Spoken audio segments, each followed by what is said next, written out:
occurred. That following the general elections in August 2022, there was a change in the office holder of the CECM office, who was appraised of the matter by the Commission on Administrative Justice. That on the 4th of May 2023, a hearing was conducted by CAJ with representation from both the county government and the deputy county attorney. During this hearing, the substantive CECM committed to resolving the matter by developing and sharing a payment plan with the petitioner. That on the 4th of August 2023, the deputy county attorney wrote to the CAJ requesting a review of the previous decision made on the matter, citing new information indicating that the county government had not contracted anyone for the road works. That the petitioner was appraised of this new development by CAJ and asked to provide his comments. That in his response, the petitioner argued that the construction would not have proceeded without any consent from the county, and that the county should have halted the works upon discovering the improper procurement processes. Further, an internal memo from December 2022 indicated prior consultation between the chief officer and the county attorney. Therefore, meaning that the contended that the county government could not evade taking responsibility for the damage to his crops. That in the recommendation made by CAJ, the county government of Siaya was directed to conduct an investigation into the matter and provide a report within 60 days outlining timelines towards addressing the complaint in case the county government is found responsible, and that the petition is not pending before any court, constitutional or legal body. That the petitioner therefore pray that the Senate investigates the matter with a view to recommending compensation to the petitioner and recommends the diversion of the illegal road created through the portions of land parcel Siaya/Pap Oriang /428 to a position recognized by the Survey of Kenya map of that area. Honorable Senators, pursuant to Standing Order 2381, I commit the petition to the Standing Committee on Roads, Transport and Housing for its consideration. And in terms of Standing Order 2382A, the committee is required in not more than 60 calendar days from the time of reading the prayer, which is today, to table its report to the Senate for consideration. The Senate shall thereafter consider and adopt the report of the committee. I thank you. Next order. Order number 5, papers. Senate Majority Leader.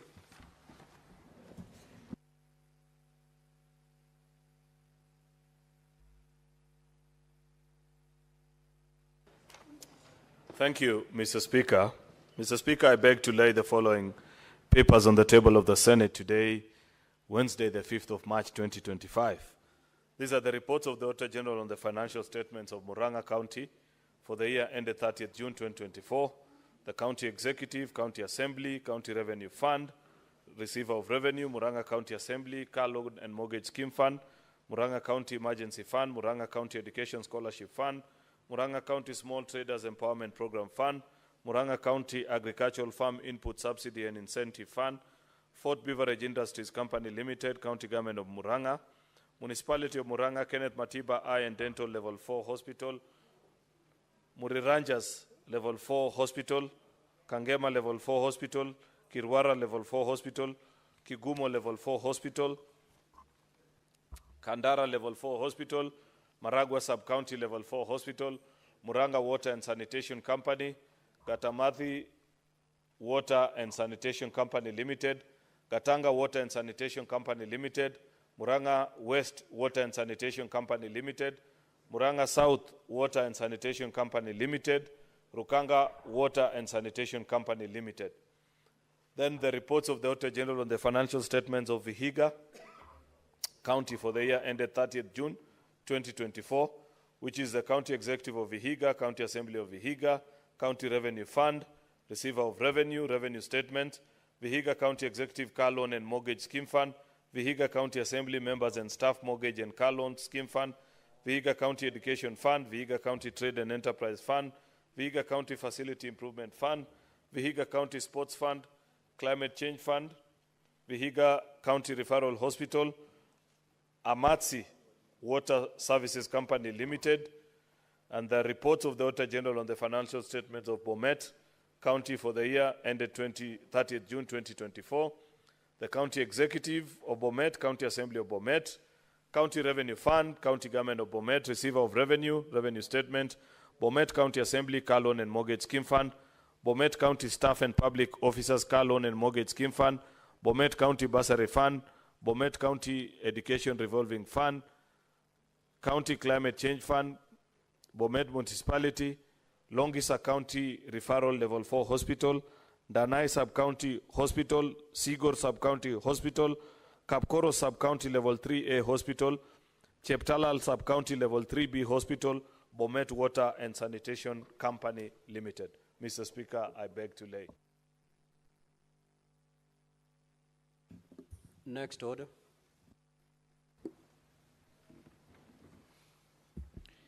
Order number 6, notices of motion. Order number 7, questions and statements. Statement pursuant to Standing Order 53-1, Senator for Marsabit County, the Honorable Mohammed Chute.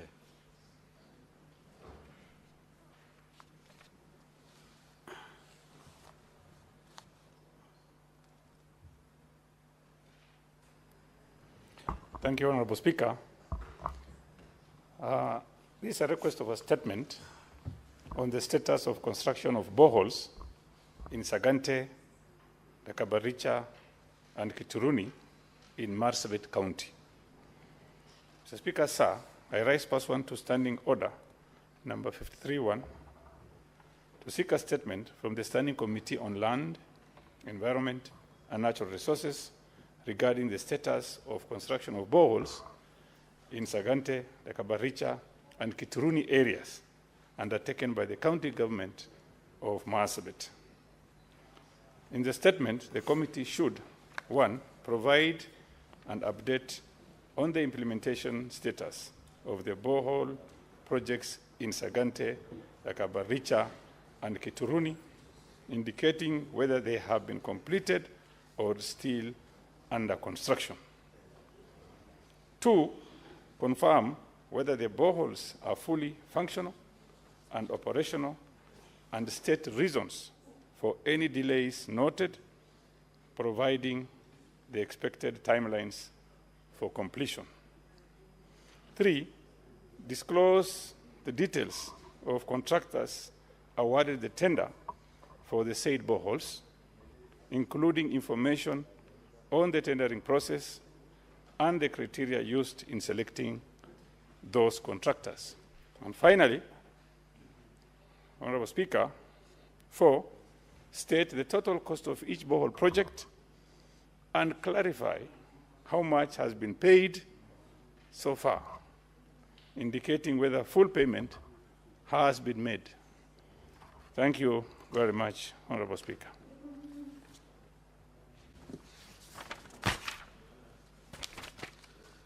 Senator for Taita Taveta County, Senator Maruma.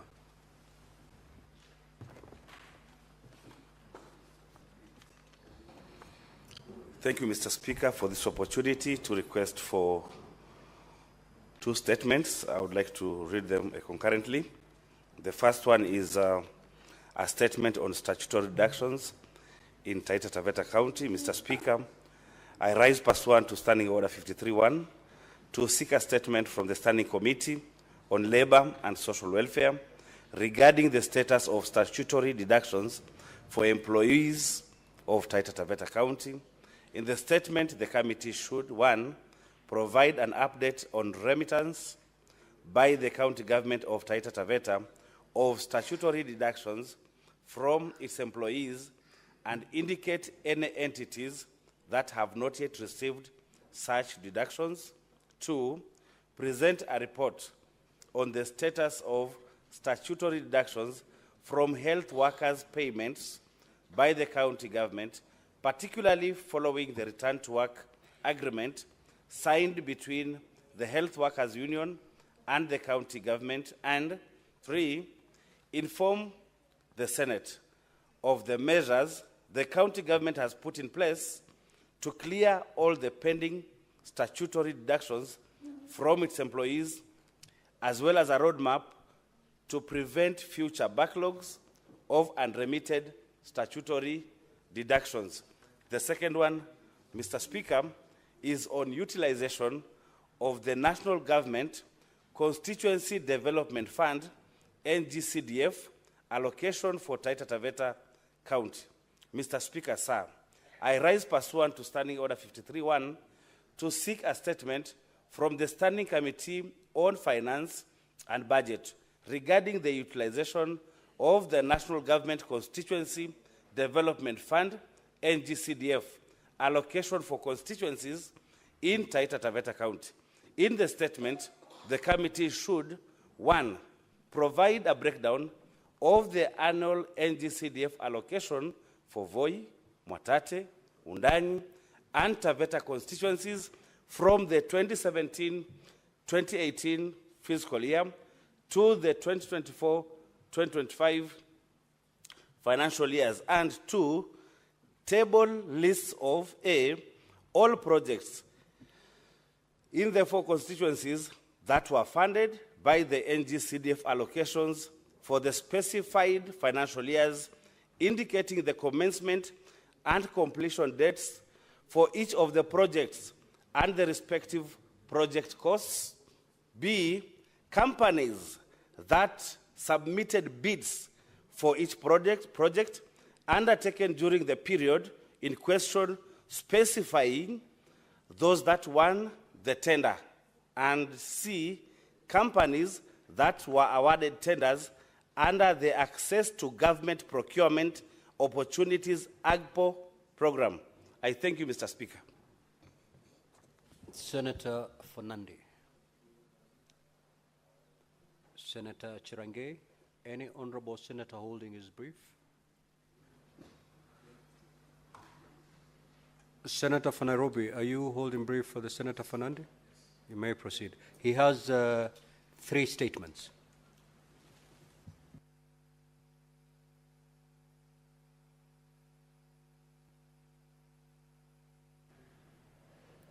As Honorable Speaker, I hold brief for the Senator Fernandi, and I'm hoping that the fact that I read them will not deny me an opportunity to speak to the statements. Honorable Speaker, this is a request for statement by the Honorable Senator Cherargei Samson. Pursuant to Standing Order 53.1, I rise to seek a statement from the Standing Committee on Energy on the pending power bills owed by counties to Kenya Power Limited. In the statement, the committee should provide a list of all counties that have unsettled power bills to Kenya Power, indicating the amounts per county and the period the bills have been accrued. Secondly, state the role of Intergovernmental Relations Technical Committee on harmonizing and assisting counties to settle power bills and other pending bills owed by counties to other entities.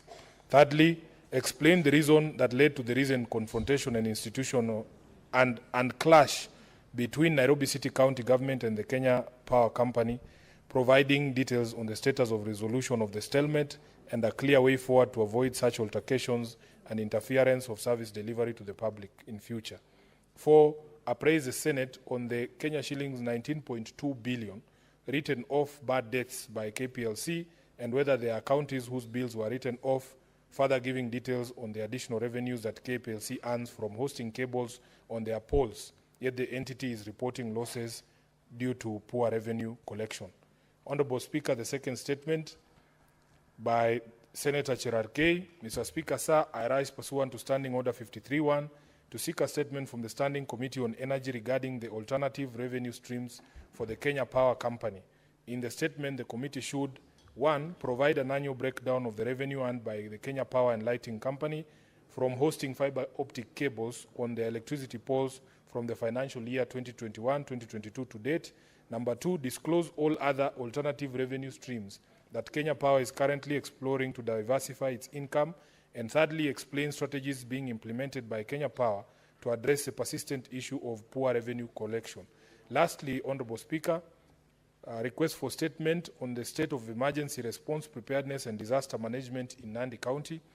I rise pursuant to Standing Order 53-1 to seek a statement from the Standing Committee on National Security, Defense and Foreign Relations regarding the state of emergency response, preparedness and disaster management in Nandi County. In the statement, the committee should, 1, provide an overview of the Nandi County risk management policy. Number 2, state the number of staff currently working in the Nandi County Emergency Response Unit, providing details on the nature and frequency of capacity building programs and refresher training undertaken to enhance the effectiveness in responding to emergencies and disasters. Thirdly, provide details on the operational state of all ambulances and firefighting engines in Nandi County, explaining the many reported instances of ambulance breakdown during emergency response.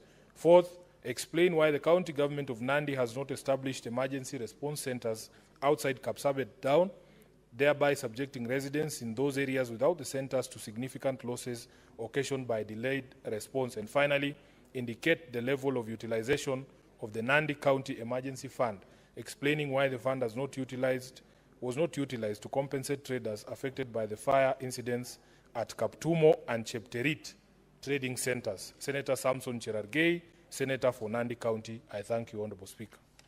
Senator for Kirinyaga County, Senator Morango.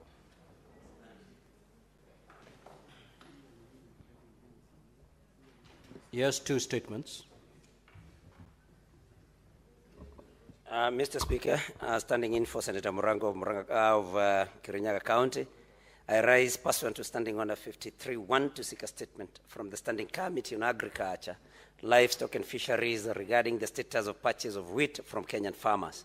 In the statement, the committee should, 1, provide a list of all licensed wheat millers in the country, 2, table the Memorandum of Understanding MOU between the Cereal Growers Association and the Ministry of Agriculture and Livestock Development regarding the purchase of local wheat by millers and the price per bag for the year 2024.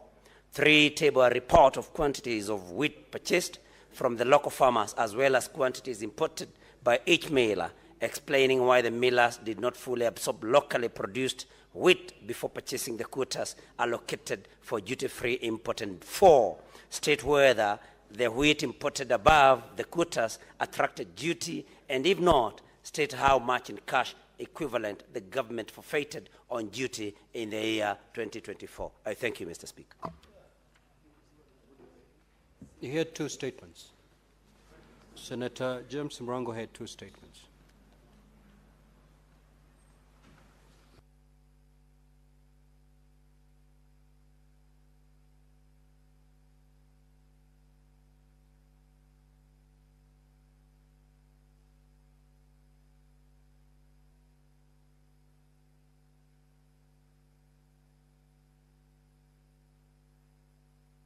Senator Manzo. In the meantime, let's hear Senator Manzo. Thank you, Mr. Speaker. Request for statement on the employment status of Universal Healthcare, UHC, staff contracted by the Government of Kenya during COVID-19. Mr. Speaker, sir, I rise pursuant to Standing Order 53-1 to seek a statement from the Standing Committee on Labor and Social Welfare on the employment status of staff contracted by the national government under the Universal Healthcare, UHC, program during the COVID-19 pandemic. In the statement, the committee should, 1, provide the total number of health care workers recruited under the Universal Health Coverage UHC program during the COVID-19 period who remain on contractual terms of service to date. 2, explain the reasons the service of these healthcare workers has not been translated to permanent and pensionable terms, PNP, despite their continuous service, outlining any steps the Ministry of Health is taking to ensure that they are accorded fair employment terms in accordance with the law. And 3, state whether there are budgetary provisions to facilitate their transition to permanent terms, confirming the expected timeline for their absorption into permanent and pensionable employment. Daniel Kitonga Manzo, EBS, MP, Senator for Makueni County. I thank you, Mr. Speaker. Senator Catherine Muma.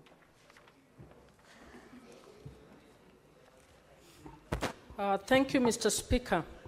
Request for a statement on the proposal by the Kenya Secondary Schools Heads Association, KESHA, to increase public secondary school fees.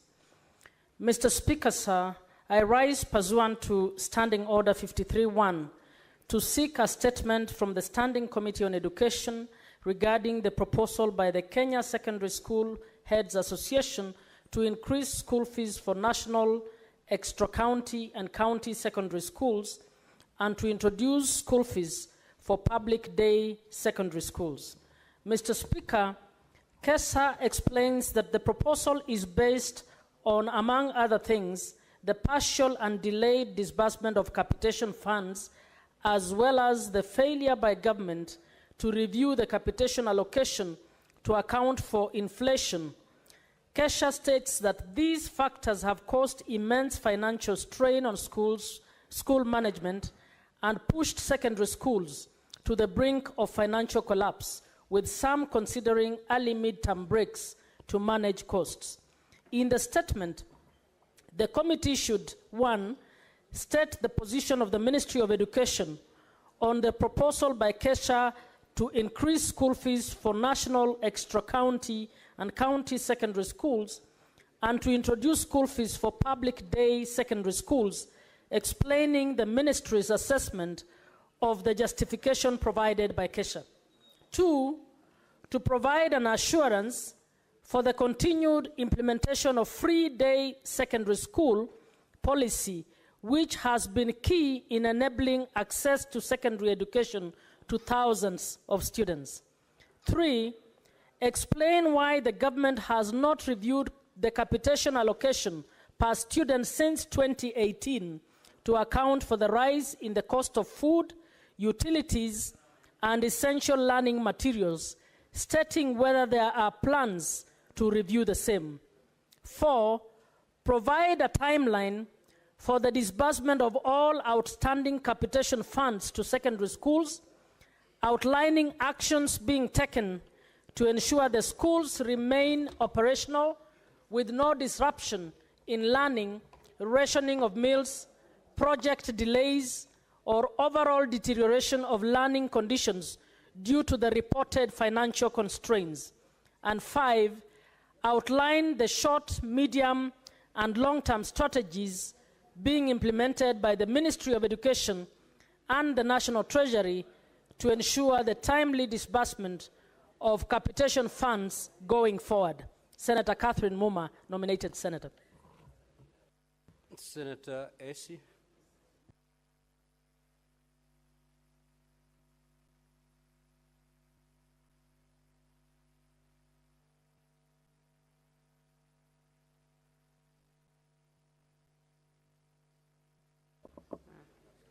Thank you, Mr. Speaker.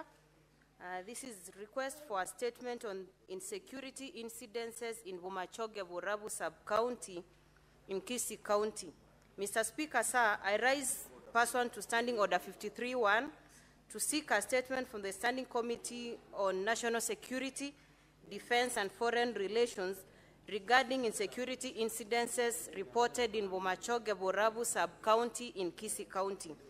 Mr. Speaker, sir, quite a number of people have been injured following clashes along the Transmara West Bomachoge Borabu border in Kisii County over alleged cattle theft.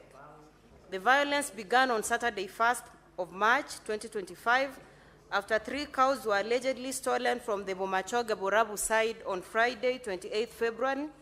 Youth pursuing the suspected thieves encountered hostile gangs within the Transmara villages, leading to a confrontation that spread to the neighboring villages. In the statement, the committee should, 1, conduct investigations into the recent cattle rushing incidences in Kiango, Nyabitunwa, and Nyagenke areas near the border of Kisii and Narok counties, which have resulted in the loss of livestock for affected families. 2, inquire into the criminal activities that have taken place in the aforementioned areas, including the invasion and destruction of sugarcane farms, which have led to attacks and injuries to residents. 3, state the measures taken to hold the perpetrators accountable for these heinous acts and ensure the safety and protection of the affected areas. And finally, highlight the steps taken by the national government to address the ethnic tensions between the Kisii and Maasai communities, as well as the initiatives undertaken to promote lasting peace in the border areas where ethnic animosity between the two communities has been observed over the years. Mr. Speaker, as I speak, the war is continuing and we do not want Chinkororo to come back. Thank you.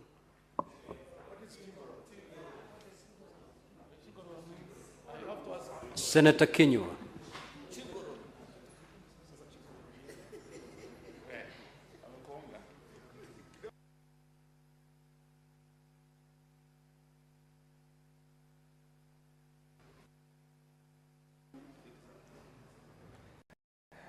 Request for a statement on cases of banditry in Laikipia West constituency, Laikipia County. Mr. Speaker, sir, I rise pursuant to Standing Order 53-1 to seek a statement from the Standing Committee on National Security, Defense and Foreign Relations regarding the rampant cases of banditry in Laikipia West constituency or Moran Ward, Wangwashi area. In the statement, the committee should, 1, state whether the security apparatus in the county is seized of the issue of theft of 8 cows and 30 goats belonging to Mr. Kipruto, and 4 cows and 19 goats belonging to Mr. Francis Ndukoi, residents of Ormoran Ward, Wangwashi area, which were later recovered by the National Police Service, NPR, as well as provide an update on the status of investigation. 2, outline the measures and the programs the government is taking to address the socio-economic factors in combating the rampant cases of banditry in Laikipia County. 3, provide a clear action plan and timelines in mopping up of illegal held firearms, driving out of herders who have illegally invaded residents' farms in Ratia area, and strict law enforcement. And 4, outline the security strategies, development programs, peace building, and reconciliation efforts, and the areas of collaboration in addressing the rampant cases of banditry. I thank you, Mr. Speaker. Honorable Senators, we'll do 20 minutes of intervention. Given an opportunity, kindly stick to 3 minutes. The Honorable Wakoli.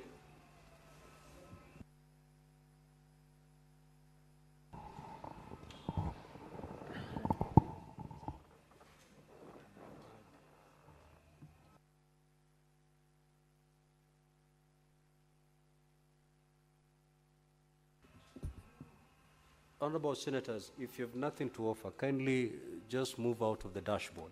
It's pretty crowded. Senator Eddie Okech. Senator Sifuna. Honorable Speaker, allow me to make brief comments on the 2 statements by the Senator for Nandi on the pending bills owed to Kenya Power by counties and the revenue streams for Kenya Power, alternative revenue streams. Honorable Speaker, I am sure you all remember there was a very embarrassing spectacle in Nairobi just a few days ago, where the county government of Nairobi got into a spat with the Kenya Power company over unpaid bills. Honorable Speaker, it resulted in something of very petulant action that was taken by the governor or the county government of Nairobi to dump garbage outside the offices of Kenya Power and other premises of the power utility. I am happy that my governor has already apologized to the people of Kenya for that unfortunate incident. But, Honorable Speaker, there are very serious underlying issues, and I'm happy that this statement has been brought by the Senator for Nandi. Number 1, Honorable Speaker, I understand that there has been a long drawn-out disagreement about how much Nairobi owes to the Kenya Power Company. And I am also aware that there have been joint auditing of those bills by both the utility and by the county government of Nairobi. And there is a joint communique that was signed on just how much this amount is. There was an initial claim of about 3 billion Kenya shillings, but after auditing jointly, they came to a figure of 1.8 billion Kenya shillings. Now, of importance, Honorable Speaker, is that out of that 1.8 that is claimed by the utility, the Kenya Power, 1.5 billion shillings is arising out of street lighting. Now, here's a conversation that I want this Senate to help us with, especially here in Nairobi.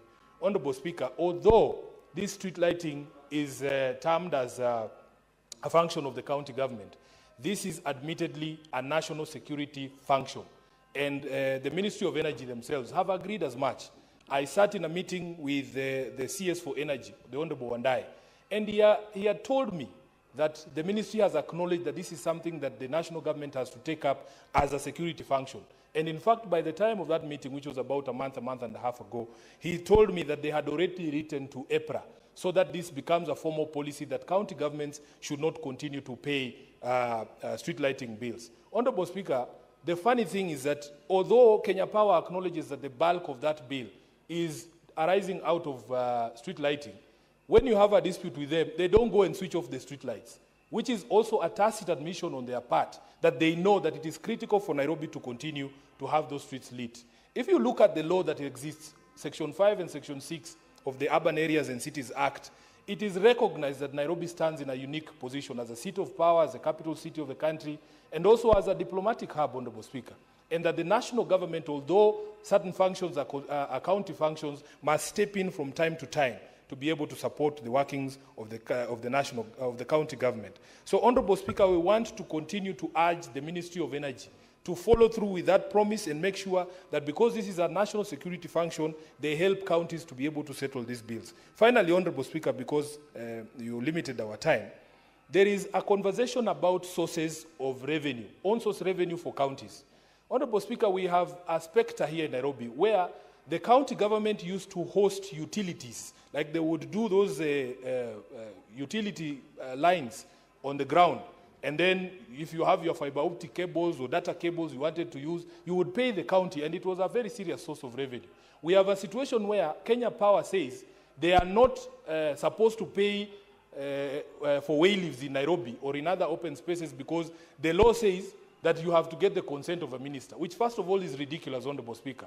You give a county the power to levy rates, and then you make those powers subject to the national government again. Of course, the CS for Energy will never allow Nairobi to levy rates for those way leaves. But the most critical thing is, Honorable Speaker, the Kenya Power Company then takes up business that was a source of revenue for the county government and tells the service providers who are doing data connections and the others that you can actually put your cables on our power lines, which is essentially robbing county governments of on-source revenue. So, Honorable Speaker, it is a situation that I am hoping, because I also happen to be a member of the Energy Committee, we will have a robust conversation about it. And lastly, Speaker, one of the things that is forgotten in the public debate, that bill, the Energy Act that restricts collection of rates on way leaves without the permission of the CS, is a 2019 bill. If you look at the 1.5 billion Kenya shillings that Kenya Power says is a debt owed by Nairobi, those debts precede that law. So, Honorable Speaker, how can you tell us that in 2017, for instance, we did not owe Nairobi money for way leaves? And a final appeal on behalf of the people of Nairobi. The national government institutions in Nairobi have refused to pay rates. Unfortunately, one of those institutions, Honorable Speaker, is this House. The Senate and the National Assembly, Parliament as an institution, all these buildings here in the Parliament Square and in the Government Square, they have refused to pay Nairobians rates. As we speak, it's over 100 billion Kenya shillings that we are owed as Nairobians for unpaid rates by national governments. If you gave us that money, Honorable Speaker, we would be able to do a light rail, the equivalent of the one that was done in Addis Ababa, so that all of you can come to work without having to sit in traffic. And I can assure you, we'll make a tunnel stop here so that we drop you at work, Honorable Speaker. You don't have to sit in traffic. So I am beseeching you and the entire Senate, please join Nairobi in asking the national government to pay us this money. I thank you, Honorable Speaker. The Majority Leader. matters that have been raised this afternoon by colleague senators and have been directed to the committees. Allow me, Mr. Speaker, to perhaps very quickly comment on two of them. One is on this security issue, in security situation in Laikipia. And Mr. Speaker, I continue to empathize with Kenyans who, out of challenges of security, lose their property. But because it's not in the traditional categorization of what property is, it's not a building or a car or a parcel of land in a prime location in this city, people don't treat it with the seriousness that it deserves. Many times when you see senators bring statements, Senator for Turkana, Senator for Laikipia is bringing, that a family has been robbed of their cattle, Mr. Speaker, it is most of the time their only source of livelihood. And therefore, it ought to be treated with the same seriousness as you would if today you're told that somebody had walked into someone's house or an apartment here in Nairobi and evicted them, Mr. Speaker. Therefore, I want to appreciate that Senator Kinyo continues to speak on behalf of the people of Olmoran Ward in Laikipia County. And this is not the first time that this matter has come to the Senate. And therefore, I hope that the new vice chair of the committee, who is seated very comfortably in the House this afternoon, Mr. Speaker, is following this conversation so that they treat it with the urgency that it deserves to ensure that Mr. Francis Ndukui and Mr. Kipruto are properly reconnected with their animals, Mr. Speaker, and compensated. Also, Mr. Speaker, is to appreciate the good work as reported in this statement that is being done by the National Police Reservists. Many times, Mr. Speaker, there has been a debate in this country by the usual ignorant gang who speak out of abundance of ignorance on issues that they know completely nothing about, Mr. Speaker, and insist that National Police Reservists are militia. You have seen from the statement of Senator Kinyo, Mr. Speaker, that it is actually the NPR that led the recovery of this animal and continue to keep certain parts of this country, Mr. Speaker, safe. And therefore, I want to continue stamping my voice, like I did when that matter first came to this House in 2018, that the government must continue to keep that service of National Police Reserve working in the difficult parts of this country where you would otherwise struggle to keep police officers, Mr. Speaker. Last thing, Mr. Speaker, is on the statement by Senator Jackson Mandago on wheat importation into the country. We spoke about this last week, and I asked and said, I would wish to understand what is it, Mr. Speaker, that makes these millers want to ignore the wheat that has been produced locally here by our farmers. You know, Mr. Speaker, unfortunately... Majority Leader, don't comment on the statement by, that has been read out by Senator Newton. He was holding brief for Senator Morango. Yes. And he wrongly read a statement meant for Senator Mandago. So that statement remains deferred. It will be read by Senator Mandago when he's in the House. So at that appropriate time, you will make your comments on that particular statement. Okay, Mr. Speaker, I'm properly guided. I yield the floor then to other senators. Thank you. Senator Ledama.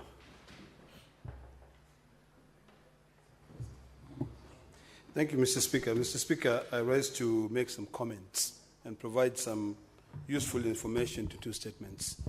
One statement is a statement read by Senator Essie Okunyuri. Mr. Speaker, the clashes in the border of Narok and Kisii is historical. The problem started.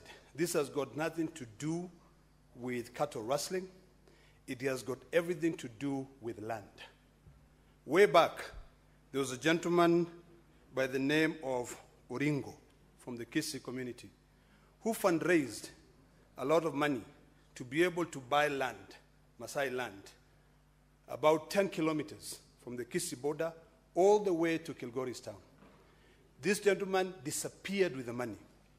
So the land remained as being owned by the Maasai community. There is also a case in court where the Luo community of Owendo took the matter to court because of a place called Olondare. And in this area, this is a place where the late President Daniel Arap Moi used to cultivate a lot of land there. It's where there is plenty of good land that the Maasai use. the gentleman who went to court from Awendo lost that case from Nairobi, and now that case has been transferred to Kisumu. So this is an issue that these three communities must sit down and agree on, because the land belongs to the Maasai community. The Kisii community wanted to buy land, and then the community from the Luo community on our Awendo side also want to be able to take this part called Olondari. This is a challenge, Mr. Speaker. This is an issue that we have to ask ourselves whether we need to be changing laws when it comes to the issue of acquisition of land. It is a big crisis. So this thing where people are pretending that they are going in because they are following their cows which are stolen, and then they cause people to be killed. I know this weekend 2 people from my county of Narok were killed. They were killed by people who came from the neighboring counties. So this is a land crisis. This is an issue where people want to take land by force. Now, if there is pressure for one community in this country to be able to get land, that is not our problem. That is a problem of the national government. We have so much land in this country which is not occupied by anybody. Those people can be able to migrate and move to that part. But forcing and moving people in this boundary called Olondari, and also allowing land brokers to be able to bring conflict between 3 communities should not be tolerated, Mr. Speaker. So when the committee is investigating, let us not go to petty things like stealing a cow. Let us look at the problem. What is causing the Kisii community to move to Narok County to be able to claim land which they were conned by this gentleman called Oringo? You know, and what is causing the community in Awendo? You know, in fact, the problem is this, and I want to tell my sister, Esther. There's a community called the Pusunya. The Pusunya community are cousins of the Kuria community and the Kisii community. This Pusunya community is the one which are trying to say we need this land. They are the ones who donated money. They are the ones who participated in this fundraiser by this fellow called Oringo. So the problem is not the Maasai. The problem is not the Kisii. The problem are the brokers who got the money and disappeared with the money. So this issue of land is something that we must resolve for boundary disputes. Secondly, Mr. Speaker, on that issue, I think it's about time that we change the law.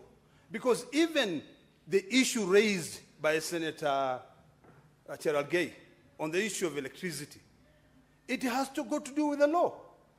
Section 33 of the Energy Act of 2019 bars public entities from charging Kenya Power, where it lives, for its network.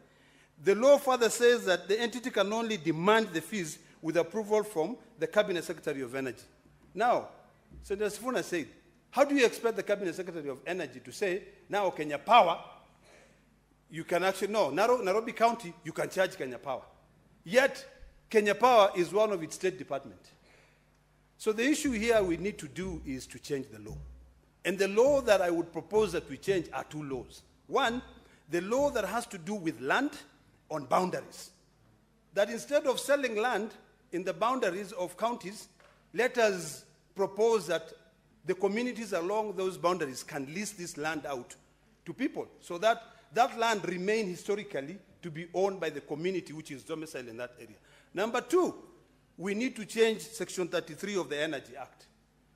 If, to be honest, Nairobi County is owed billions by Kenya Power. Kenya Power wants to be paid for the electricity of streetlights, which to me I believe is a security issue.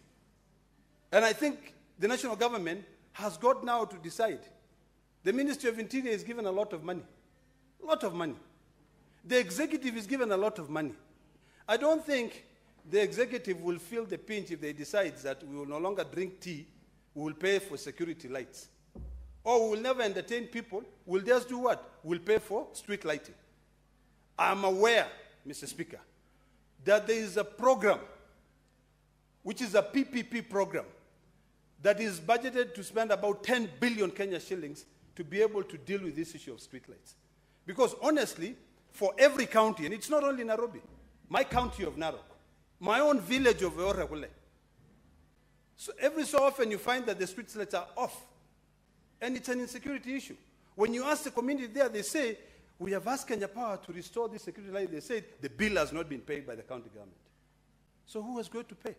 In fact, one young boy from Eorakule asked me, so, Senator, who is going to pay for this? We are afraid of even walking at night. We walk from our technical college, called Masai Technical College, a TVET institution, all the way to the center at night after prep, because there's not enough accommodation, and there are no street lights. So really, my colleagues, I want to beseech you that instead of just looking at the top layer, let's dig inside to find out what the problems are. Let us take the law, let us change the laws so that we can ensure that the time that God will give us to live on earth, we can live peacefully. Secondly, we can also be able to have the services which other countries have for free. If you go to Dubai, I don't think there's a time that the local authority or the power company in Dubai will decide to shut off power. Or the local authority will decide to go and dump garbage outside the offices of another department. So these are things that requires us to be disciplined, mature enough to sit down and have a conversation. So I look forward for the time that we'll engage both Nairobi County and Kenya Power so that we can have a lasting solution to these problems. Otherwise, we will continue going around in circle. And when the Lands Committee or the National Security Committee is looking at this statement brought by Senator Kinyuri, let us dig deeper to be able to understand historical challenges. The same, even in Laikipia. You know, thank you, Mr. Speaker. Senator Abbas.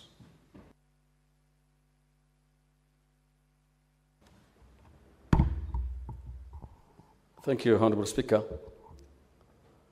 I want to contribute on the Honorable Chute's statement. Honorable Speaker, as you're aware, 70% of this country is arid and semi-arid. And mainly, those areas depend on boreholes. There are no running waters, there are no rivers, most of it. There are only some seasonal rivers that is only used only for 3 months. So much money has been spent by the counties and national government to at least do a hydrological survey to be able to access some subsurface water. However, of late, there's so many contractors that pretend to be hydrologists. There are many of them who don't even have the capacity that have been given the contract. And what they do is actually they apply for the contract and don't meet the specifications. These people, they just dig the holes within not even the specified depth. What happened is that the boreholes in those places go up to 600 meters, 200 meters, at different levels. But however, because we just wanting to make a profit, they do shoddy jobs. Honorable Speaker, and as a result of that, many boreholes have been drilled, and they found that it's dry. There was no enough hydrological survey that was done. There was no technical support. Knowledge. These guys don't have even knowledge to drill boreholes. They don't have the equipment, because some of the equipment didn't even make that specification, where boreholes can be drilled up to 400, 500 meters. And as a result, most of the boreholes that have been started have been abandoned. And actually today, as we talk, there's a severe drought in those areas. And most of the boreholes are dry, the rivers have dried, and a lot of money has been spent. And therefore I will request the committee to take serious on this matter and visit the specific areas that the senator has asked to be found that they find out what happened. Because I'm sure the money has already been paid, the boreholes have been drilled, but there's no water and they look dry. And therefore, I will request the committee to be visiting those areas so at least we can be able to stop this business of giving contract to wrong people who have no even capacity to drill boreholes or do any other specifications. With this feedback, I beg to support. Senator Beatrice Akenye. Thank you, Honorable Speaker. Honorable Speaker, I rise to support this, the statement by the Nandi Senator. Over unsettled electricity bills ought to KPLC by the county governments.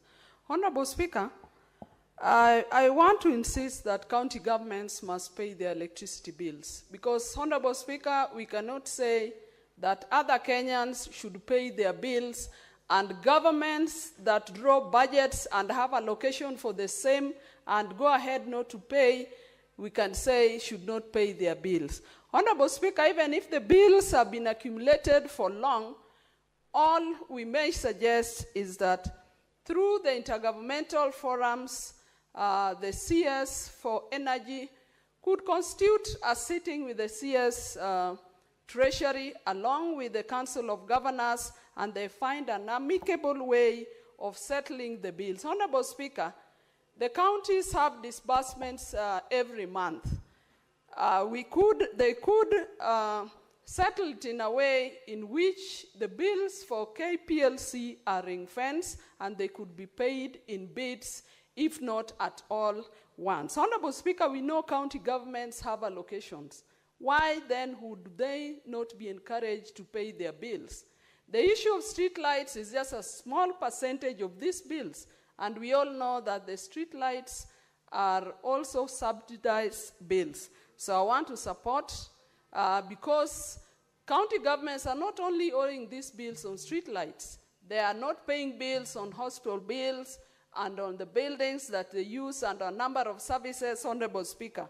All Kenyans pay bills, and so for me it is an excuse that we could encourage county governments not to pay bills. Secondly, Honorable Speaker, I want to make a comment on the statement by Senator Catherine Muma over the proposal by Kesha to increase school fees in public secondary schools.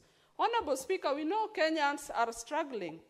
I would not support the fact that school fees should be increased, especially for day secondary schools. We are encouraging education for all, and all includes, Honorable Speaker, students and pupils that do not come from advantaged families. And so if fees is increased, Honorable Speaker, we might only go to see a dropout rate that is going up. Honorable Speaker, in some of the schools, we have often seen stories where students even fall out of school because of inability to pay 5,000 shillings. So if the school fees would be paid, it would be increased, Honorable Speaker, I think that would affect learning of students. Honorable Speaker, the statement has given two reasons why the Kesha are proposing that school fees should be increased. One of them is the delay on disbursement and then the non-review of capitation to schools. Honorable Speaker, I want to suggest that it is the two reasons that need to be looked into. If there's a delay in disbursement, all we need to ensure is that Treasury disburses the funds to the schools at the right time and not to punish our people who are struggling. Honorable Speaker, I want to support these statements and to say that schools, that there should be no increase in this current school fees that is being paid in the public schools. Thank you, Honorable Speaker. Senator Alexander Mundige Munye. Asante Bwana Spika, naunga mkono statement ya Senator Kenywa kuhusu mambo ya ulinzi na mambo ya wizi wa ng'ombe na mbuzi na pia uvunjanji wa mambo ya duka za biashara. Bwana Spika, sio mambo ya Laikipia peke yake, ni kaunti nyingi kama huko Northeastern na pia West Pokot na Turkana. Hiyo shinda imekuwa nyingi katika nchi yetu ya Kenya, na tuko kaunti 47 na zile kaunti haina mambo ya wizi na ng'ombe na mbuzi. Mambo ya kilimo ama mambo ile ingine wakipatiwa hela huwa sinafanya kazi mzuri. Wakati huu Bwana Spika, ningeunga mkono wale kamati itaenda kuangalia mambo ya wizi wa ng'ombe na zile vitu zingine, waweze kuangalia ndio zile pesa maseneta wanapatia county government siwe sikifanya kazi kulingana na njia ile inafaa, Bwana Spika. Kwa sababu hiyo imeleta shinda katika kona zote. Unakuta hata shule nyingi asiwezi enda, watoto wengi hawezi enda shule vizuri juu ya wizi wa ng'ombe na pia mambo ya masamba. Kwa hiyo Bwana Spika, naunga mkono hiyo statement ya Mr. Kenywa. Bwana Spika, pia naunga mkono statement ya Senator Serengei wa Nandi. Kampuni inaitwa Kenya Power. Mara mingi tumekuwa tukilalamika mambo ya Kenya Power, Bwana Spika, na sisi wanyonge na wale wengine ikifika mwisho wa mwezi unakuta unalipa stima na zile kampuni kubwa asilipi stima.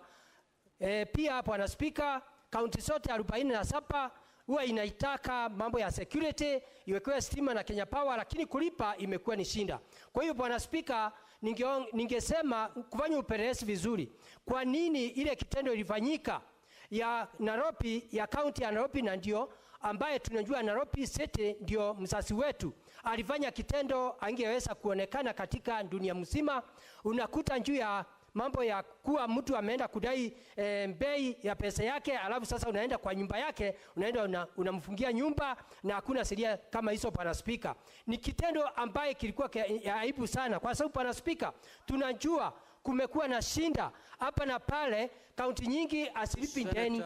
Senator Alexander Mondege, Senator Paris is on a point of order. What is your point of order, Senator Tobiko? Mr. Speaker, Senator Mundigi has said, he has used the term sisi wanyonge. If we say in this house sisi wanyonge, those Kenyans who are really, down and feeling like ni wanyonge, they will think we are playing with their psyche. Senator Mundigi. Bwana Spika, Bwana Spika, Senator Mundigi, Senator Tobiko, I think the Honorable Senator used that term to just prove his humility in terms of identifying himself with the people on the ground. I don't think he meant to rub the people the wrong way. So I think he's within the parliamentary practices to use that word. Proceed and conclude, Senator Mondegi. Ningesema kusema ukweli, si tumekuja hapa kutetea wanyonge. Kwa hiyo nikiwa nimekuja hapa kutetea mnyonge, hata sisi ni wanyonge, kwa sababu kaunti zote tunapatia pesa, hiyo ni matajiri na walipi Kenya Power pesa zao. Kwa sababu Bwana Spika, wakati ile kitendo ilifanyika pale, kuna watu wako pale juu ya mazingira, kuna magari ilikuwa napitia pale. Pia kungetokea mambo ya watu wa vita, anguna pahali wangepitia. Kwa hivyo tuko hapa tukitetea wanyonge, na wanyonge ndio wanilete hapa ndio watetee. Kwa hivyo sikuwa nimekosa, Bwana Spika. Ile nataka niseme, kaunti ya Nairobi ambaye seneta wake ni katibu mkuu wa Azimio alikuwa amesimama hapa akiongea mambo kama hiyo. Ningetaka isipokuwa ni vile ametoka, angekuwa hapa aone vile kaunti yake inafanya makosa, na pia kaunti zile zingine zikifanya kama hivyo, mambo ya ulinzi, mambo mingi, mambo ya mazingira itakuwa na shida. Kwa hivyo Bwana Spika, naunga mkono kutengenezwa kamati kuonekane kwa nini kaunti ya Nairobi ifanya kitendo kama hiyo. Na pia nimesikia akisema Senate iko na pesa ya kaunti, iende ikawa anja itisha, lakini wale watu waliitisha pesa ya Kenya Power, halafu sasa unaenda unafunga jia security mambo ile ingine. Kwa hiyo Bwana Spika, mkura deni ni kulipa. Ningeomba deni ya Kenya Power ilipwe na kaunti zote, na pia sio kaunti peke yao, hata kuna ministry nyingi sana hailipi deni. Kwa hiyo Bwana Spika, naunga mkono kuweza kufuatiliwa kuonekane vile wale watu wengine wataweza kuwa wakilipa pesa ya stima. Ni mimi Senator wa Embu County, Daktari Mondigi. Senator Professor Gender. Thank you, Mr. Speaker. Mr. Speaker, I wish to contribute to the statement read this afternoon by the Senator Catherine Muma on the question, Mr. Speaker, of the declaration by the Kenya Secondary School Heads Association, KESHA, to increase public secondary school fees. Mr. Speaker, I proceed on a different note because I have information, Mr. Speaker, that at the moment what is outstanding is the payment of Kenya shillings 28 billion, out of which Kenya shillings 14 billion has already been released to the JSS level. And Mr. Speaker, this is in view of the fact that the government, through the CS Finance, John Buddy, pays a capitation of Kenya shillings 1,420 per learner for lower school, that is free primary education, which is covered, Mr. Speaker, by sections 14 to 20 of the Basic Education Act number 14 of 2013, and the reduction of the initial sum of Kenya shillings 22,244 paid to secondary school students now stands at Kenya shillings 15,042. The government, Mr. Speaker, sir, has now released 14 billion, and there's a balance.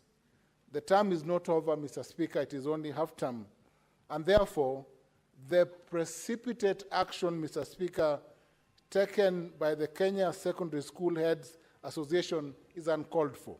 It is uncalled for, Mr. Speaker, because in the day schools, parents pay up to Kenya shillings 12,000 per year after the capitation is received.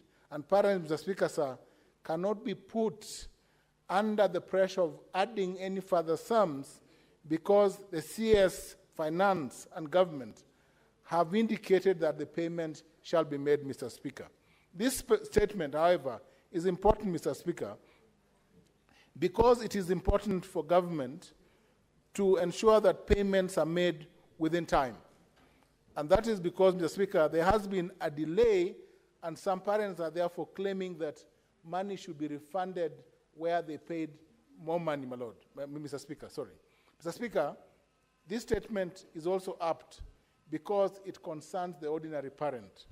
And this is not a time, Mr. Speaker, that parents should be asked to dig into their pockets to add more money. The Basic Education Act, Cap 211 of the laws of Kenya, contemplates a level of education that parents can afford. It contemplates contribution both on the part of the national government and of parents from their pockets. And I support this statement, Mr. Speaker, to the extent that it ensures that responsibility by the Ministry of Education is carried at the levels that are set out. Mr. Speaker, this morning I had occasion to visit the CS Education, Mr. Julius Ongamba, Senior Counsel, who is my classmate. You know, I have classmates in cabinet. And Mr. Speaker, these are some of the issues that I raised. And the CS was emphatic that there shall be timely release of capitation funds as contemplated by the guidelines. He also indicated, Mr. Speaker, that he has worked on the model of university funding and that with the assistance of his technical staff, he has been able to wade through all the issues that touch on the education sector.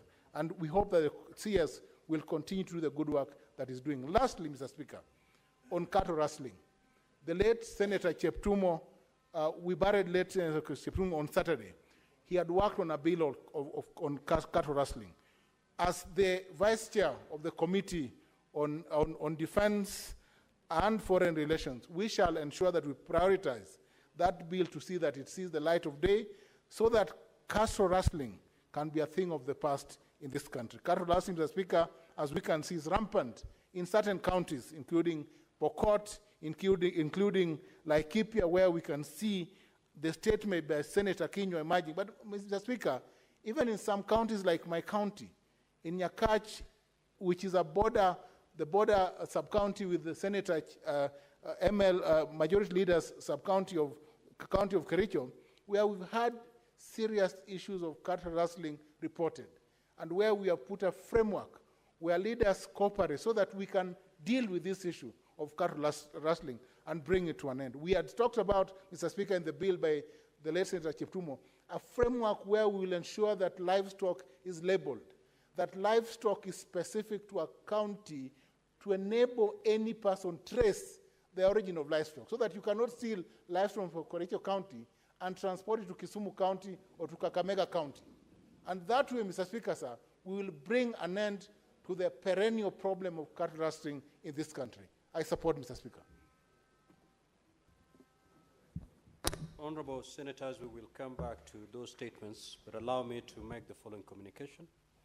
I would like to acknowledge the presence in the public gallery this afternoon, visiting students from teachers from Kiaguthu Comprehensive School and Arumuru Township Comprehensive School, Nyeri County. The delegation comprises of 45 students and 5 teachers who are undertaking a study tour to the Senate. Honorable Senators, on behalf of the Senate and on my own behalf, I extend a warm welcome to the delegation and wish them all the best during their visit. Also, I would like to acknowledge the presence in the Speaker's Gallery this afternoon, a visiting delegation from Mamangina University College, Kiambu County. The delegation comprises of 15 student leaders and 1 lecturer who are undertaking a study tour of the Senate. Now, Honorable Senators, on behalf of the Senate and on my own behalf, I extend a warm welcome to the delegation and wish them all the best during their visit. I will allow the Senator for Nyeri County under 1 minute to extend a word of welcome to the delegation from his county, and thereafter I will call upon the Majority Leader to likewise extend a word of welcome to the students leaders from Mamangina University College, in that order. Thank you very much, Mr. Speaker, sir, for granting me this opportunity to welcome pupils from my county. Indeed, Mr. Speaker, sir, rural schools do not have the advantage that the urban setup have. It is indeed such a moment that at times shape the destiny of small children in their learning process. I would therefore want to take this opportunity to welcome both Narumoro Township Comprehensive School and Kiagodo Comprehensive School in Udhaya, from Udhaya Sub-County to the Senate. I would want to tell them that is indeed in their hands, and every dream they have is varied, that some of us started in such schools and today we ended up here.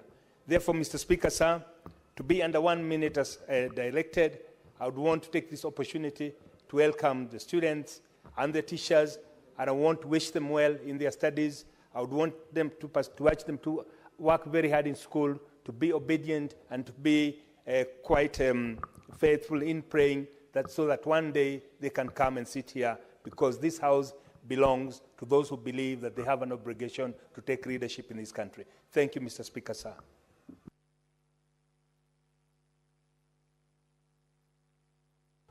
Thank you, Mr. Speaker. I join you on behalf of my colleagues to welcome the comrades from Mamangina University College. Mr. Speaker, I hope the students have had occasion to follow what's happened in the House this far. Today is one of those slow days, if what they know about Parliament is to be considered. There hasn't been any significant drama or debate, but not to say that that's assured for the rest of the day. But what senators are actually doing is that they are reacting to statements that have been raised by their colleagues on various topical issues. And thereafter, those statements will be shared with various committees to give a response to the specific member on those issues. And that's what we've been doing the last few hours. Occasionally, we do that when there is no heavy agenda ahead of us, not to say that it's not important business. I hope these students, Mr. Speaker, will get to learn a thing or two about their country, how the legislature works, Mr. Speaker, and they should take comfort and encouragement from the fact that many of the leaders that serve in this house began their journey, including yours truly, into leadership during their days as university student leaders. And therefore, I'm happy for the endeavor and the pursuit that they are having in the things that they seek, Mr. Speaker, to learn and understand about this house I hope by the end of their tour of duty, they will get to full comprehension. I want to challenge them to participate more actively in the affairs of the country, as they have been doing it, both online, offline, in their university colleges, and wherever they can, to make this country a better place. I thank you, Mr. Speaker. Senator Mudama Kavendu. Thank you, Mr. Speaker, for this opportunity. I want to comment on Senator Muma's statement. Mr. Speaker, I don't agree with this statement because just as the teachers, Kesha, are having difficulties in running their schools, the parents are also having a lot of difficulties because the standard of living in Kenya has gone very high, and standard of living is high for everyone. So if we increase school fees for secondary schools, what are we doing to these parents, and where are they going to get money? What should have been done, or what Senator Muma should have done, Mr. Speaker, is to bring a statement to request for capitation to be transferred to schools in time, so that the teachers can continue properly with their work without any struggles, but not to add on burden to the parents. So, Mr. Speaker, for this one, I don't support. On Cherenkai's statement about electricity of Kenya Power, Mr. Speaker, it is true all counties must be compelled to pay for their bills.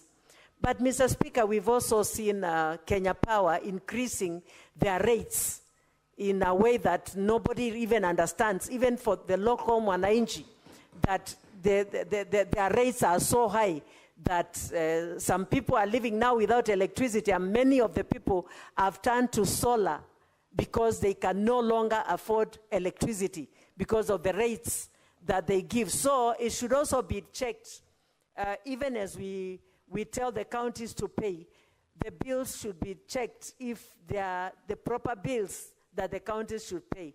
And I say they should come together and agree on mode of payments, because even as I talk like this, even in Machakos, there are streets without light because it has not been paid. Electricity has not been paid. And so it runs all over the country, not only in your area, Cherenkai. So counties and Kenya Power should sit and agree on how they will pay the bills. Thank you, Mr. Speaker. Senator Fernandi.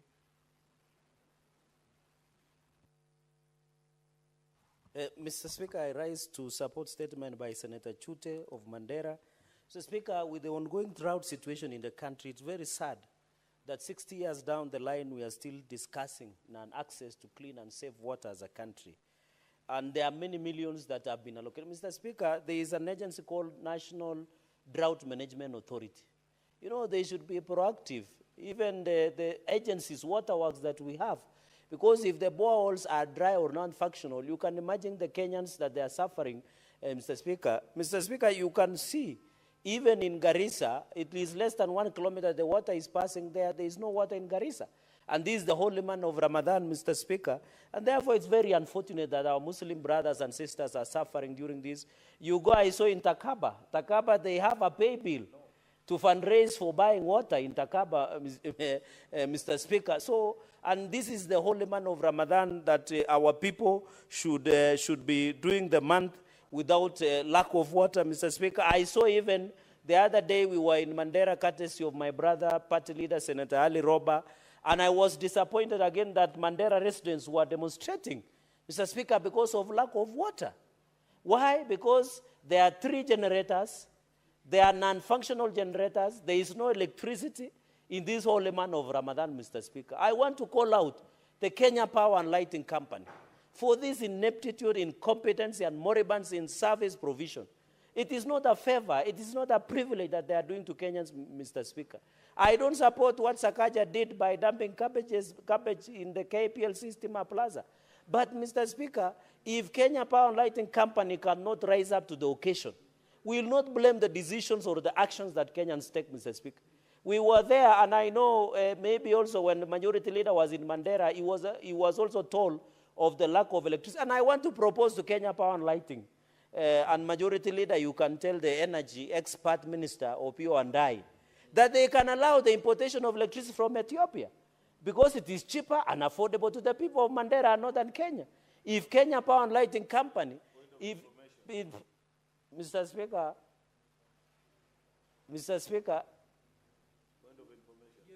Senator, Majority Leader. You know, Senator Fernandi, would you wish to be informed? Nowadays he looks wise. I can Proceed. As his senior, he has no option, Mr. Speaker. He has to listen when I speak. Mr. Speaker, I wanted to inform Senator Cherargei that Kenya imports significant power from Ethiopia. So what he's asking for is happening already. The only challenge that we have is that to do transmission lines from, I think, the substation closest to Mandera town is quite a significant investment. And that is why over the years that hasn't been done. But during the last visit, and Senator Roba is here, of the president, I think last month, it was agreed that actually instead of having to wait for power from the closest substation, which is, I think, I don't know how many hundreds of kilometers away, that the residents be connected to power next door from Ethiopia, and we pay for it alongside the rest of the power that we import. So Senator Cherargei's decision or proposal is already being implemented, albeit with much delay. It needs to be expedited, especially during this holy month of Ramadan. I thank you, Mr. Speaker. Senator Fernandi, you may proceed. Would you, just information? Then I'll give you an opportunity. Proceed, Senator Fernandi, to conclude. Thank you, your Mr. remarks. Speaker. What Senator Majority Leader is informing, I agree it is happening on the paper, but it is only yesterday that Mandera residents were demonstrating. Because Kenya Power has not added an extra transformer, the generator. They were supposed to add them so that, in fact, we argued that as the holy month begins, the Kenya Power out of agency should have added a new generator, but they have not done so. And when we went there, Mr. Speaker, I'm speaking from the point of information that they are yet to do anything, the Kenya Power and Lighting, and I want to encourage, now that Majority Leader can engage, direct the Minister of Energy, should just sit with the Minister of Energy and find out what is the problem that the Mandera people do not have electricity. And I think let us connect. I remember Garissa had similar challenges, Mr. Speaker. Let us connect each and every, and I like what the motto of the president, uniting the entire country, Mr. Speaker. Let every Kenyan access the national grid of Kenya Power, so that we are not, when you are in Mandera, you find it sad that Nandi is connected to national grid of power, but the people of Mandera, yet they pay the similar taxes. But I want from the floor of the House and ask the party leader, the area senator, to ask his residents to come down. He is a co-principal of Kenya Kwanza, just like you. They can sit with the president and discuss at the highest level. They don't need to demonstrate, yet the president has decided to contract the road from Mandera to Isiolo, the 750 kilometers. Mr. Speaker, also finally, on the issue of green energy, I want to call upon the Ministry of Energy. Let us zero rate the issue of solar equipment, solar panels. Mr. Speaker, you remember in the last session, VAT was being included on the importation of panels, solar panels and also other. If we want to encourage, and the President has led us in 10 billion, the issue of climate change, green energy, we must zero rate the issue of solar accessories and solar panels so that Kenyans who cannot access electricity, Mr. Speaker, in fact, your area, like Kilifi and northern Kenya, we should be using solar energy because apparently there is a lot of sun in those areas, Mr. Speaker, and even the wind at the moment. Mr. Speaker, and even look at the Garissa, Mr. Speaker, there is no water. And yet the river is just passing across the town, Mr. Speaker. We need to challenge. Let's call governors also, as we call upon the Ministry of Energy to provide electricity. Governors, and I know you did a good job while in Kilifi, governors must be held accountable, Mr. Speaker. I was sad today to see the governor of Wajir, who is the chair of Council of Governors, using 7.3 million to repair a generator, Mr. Speaker. if counties do not do things in line with the law, it is very unfortunate. And I don't know whether Governor Baraza has awakened up from slumber, but Bonnie will tell us in some other day in future. Mr. Speaker, with those many remarks, he should go and become governor. So with those many remarks, Mr. Speaker, I beg to support. Senator Ali Roba. Thank you, Mr. Speaker. I rise to support, and as I support, Mr. Speaker, I would like to weigh in on the statement that has been shared by the majority leader and my brother, Senator Cherargei. I must say I was honored to have the company of Senator Cherargei in Mandera. And Mr. Speaker, this problem that is being discussed has been ongoing for the last 3 years. And the government has been making promises after promises. It's very sad. When the president visited Mandera, 2 generators were brought to back up. And unfortunately, the 3 on the ground are not working. The 2 that were brought, 1 is not working. While the intent of the president is noble and has made commitment for this solution to be realized by Mandera people, but the situation has appeared to be extremely deliberate by Kenya Power, as if the people of northern Kenya are not equals in this country. Because as we discuss the challenges of power in Mandera, and it was there when I was a governor, and we were discussing, and unfortunately it's not a devolved function. It cannot be billed to county government because the provision of electricity is not liberalized. It is monopolistic business run by the electricity company in Kenya, Kenya Power. And the situation is going from bad to worse. What is very embarrassing in present-day Kenya, Mr. Speaker, and it's very, very disheartening to even refer to, a country that, a region, a town that shares, cross-border line with us, which is literally Bulahawa, with unstable government, a government that is struggling to come to stabilize itself, and the farthest corner from the center of Mogadishu, Bulahawa, has several private vendors, and they have reliable electricity in Bulahawa, such that when Mandera is in the dark and fridges are not working and people are fasting, people of Mandera cross to the border to go and buy ice and buy cold drinks from the other side. It's very, very painful that when you look at Bulahawa belonging to a country that was unstable for 30 years, the resemblance of government is starting to exist right now. That town that is across the border less than 100 meters from our border is able to have reliable power supply. And the country, Kenya, middle income, status country, is struggling to provide services of provision of electricity to the people of this country. And we've talked about this, repeatedly. The leadership are at pain, to the level that the leadership of Mandera County are at loggerheads with each other, one blaming the other for not doing this and that, and with the belief that somebody is sabotaging somewhere, yet the responsibility of provision of electricity lies squarely with Kenya Power. One of the 47 counties in this country is without power, and perennially, every year we are discussing this. It's about time for our president, His Excellency President William Samoei Ruto, to take this issue, take the bull by the horn.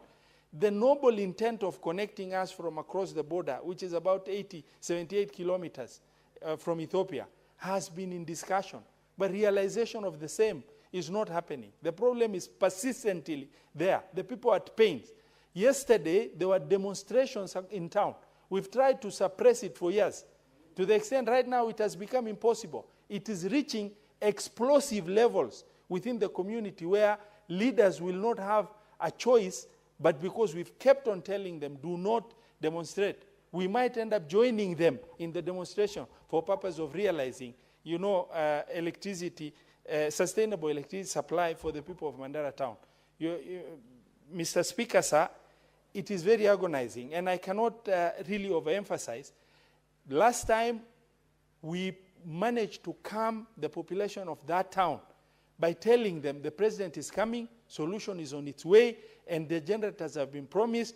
we've met the PS, we've met the CS, and this solution will be resolved and they do not demonstrate. And we promise, if that does not happen, the leadership of that county, including the governor, will join in the demonstration to demonstrate the pain that the public are feeling in that county.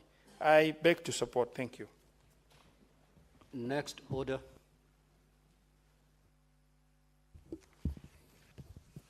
Order number 8, the County Government Laws Amendment Bill, Senate Bills number 52 of 2024, first reading. A bill for an act of parliament to amend the County Governments Act to provide for specific functions for the office of the Deputy Governor, the Intergovernmental Relations Act, and for connected purposes. Next order.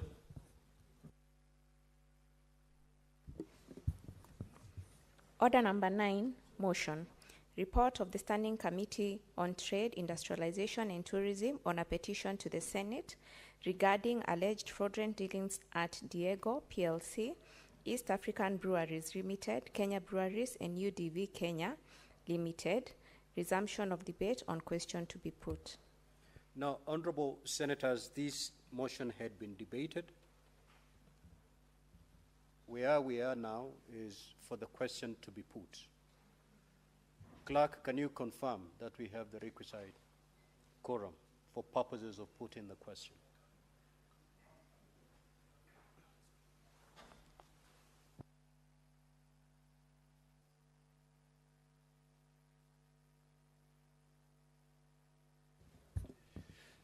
Sergeant at Arms, kindly ring the bell for 5 minutes.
Now, honorable senators, I'll proceed to put the question that the Senate adopts the report of the Standing Committee on Trade, Industrialization and Tourism on a petition to the Senate regarding alleged fraudulent dealings at Diageo PLC, East African Breweries Limited, Kenya Breweries, and UDV Kenya Limited, laid on the table of the Senate on Thursday, 5th December 2024. Will as many as of that opinion say aye? Aye. Will as many as of the contrary opinion say nay? The ayes have it.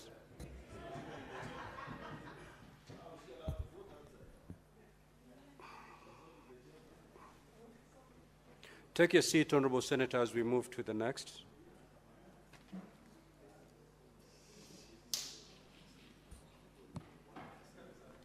Next order, clerk. Order number 10, motion. Report of the Standing Committee on Trade, Industrialization and Tourism on a petition to the Senate on the need for the introduction of the Hospitality Professionals Bill. Resumption of debate on question to be put. Honorable senators, I'll proceed to put the question that the Senate adopts the report of the Standing Committee on Trade, Industrialization and Tourism on a petition to the Senate on the need for the introduction of the Hospitality Professionals Bill, laid on the table of the Senate on Thursday, 5th of December 2024. Will as many as of that opinion say aye? Aye. Will as many as are of a contrary opinion say nay? The ayes have it. Next order.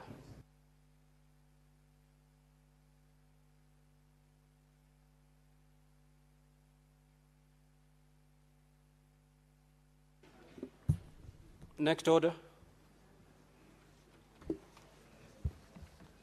Order number 11, the Public Fundraising Appeals Bill, Senate Bills number 36 of 2024, resumption of debate on division. We'll defer that particular order. We do not have the requisite delegates to carry out a division. Next order. Order number 12, the Environmental Laws Amendment Bill, Senate Bills number 23 of 2024, resumption of debate on a division. Similarly, we will defer the particular order for the same reasons. Next order. Order number 13, the County Civic Education Bill, Senate Bills number 4 of 2024, resumption of debate on a division. For the same reasons, we will defer that order. Next order. Order number 14, report of the Mediation Committee on the Conflict of Interest Bill, National Assembly Bills number 12 of 2023, resumption of debate on a division.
So for the same reasons, we are going to defer order number 14. Next order, clerk. Order number 15, motion, report of the Standing Committee on Agriculture, Livestock and Fisheries on a petition to the Senate regarding the catastrophic maize diseases that farmers in Bomet County have endured for the last 12 years. The chairperson, Standing Committee on Agriculture, Livestock and Fisheries.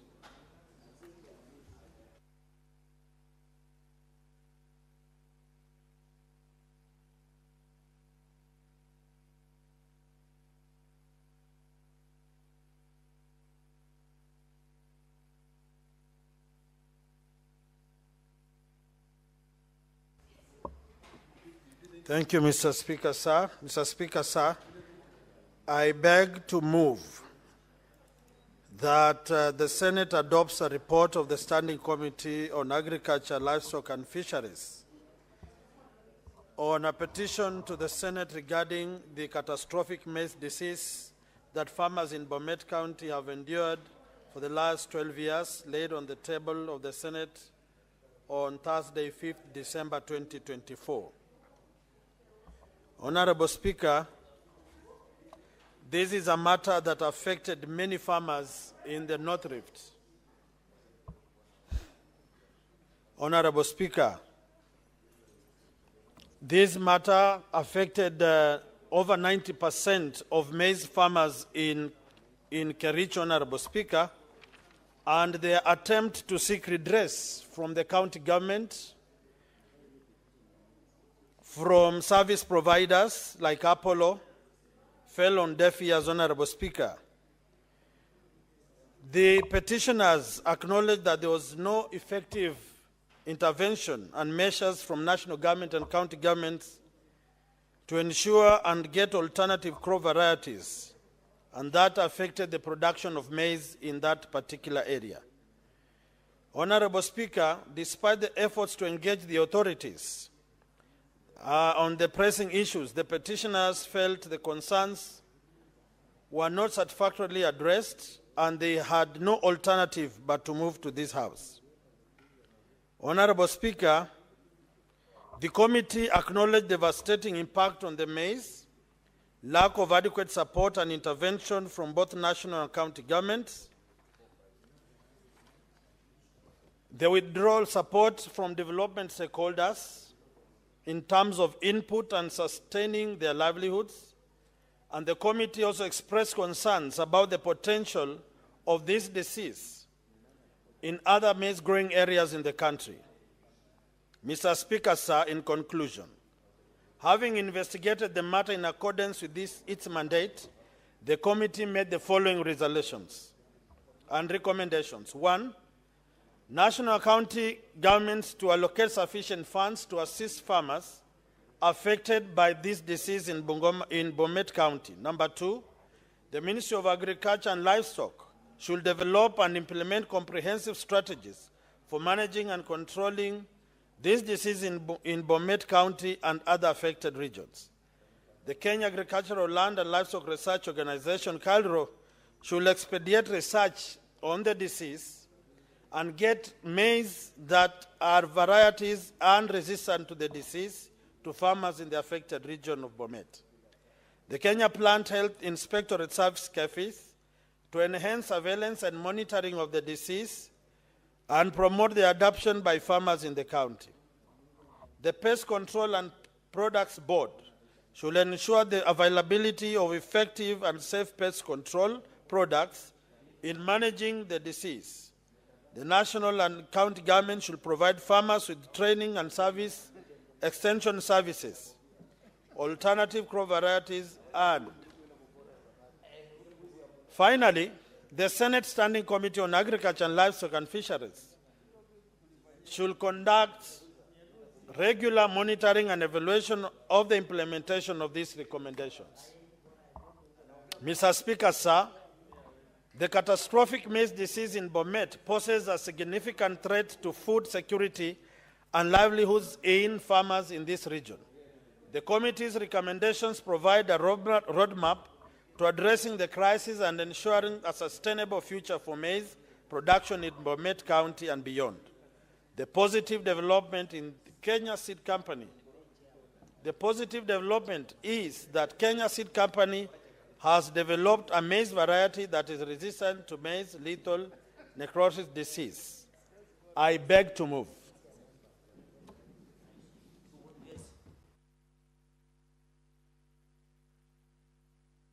I want to introduce request Honorable Cheregai to second.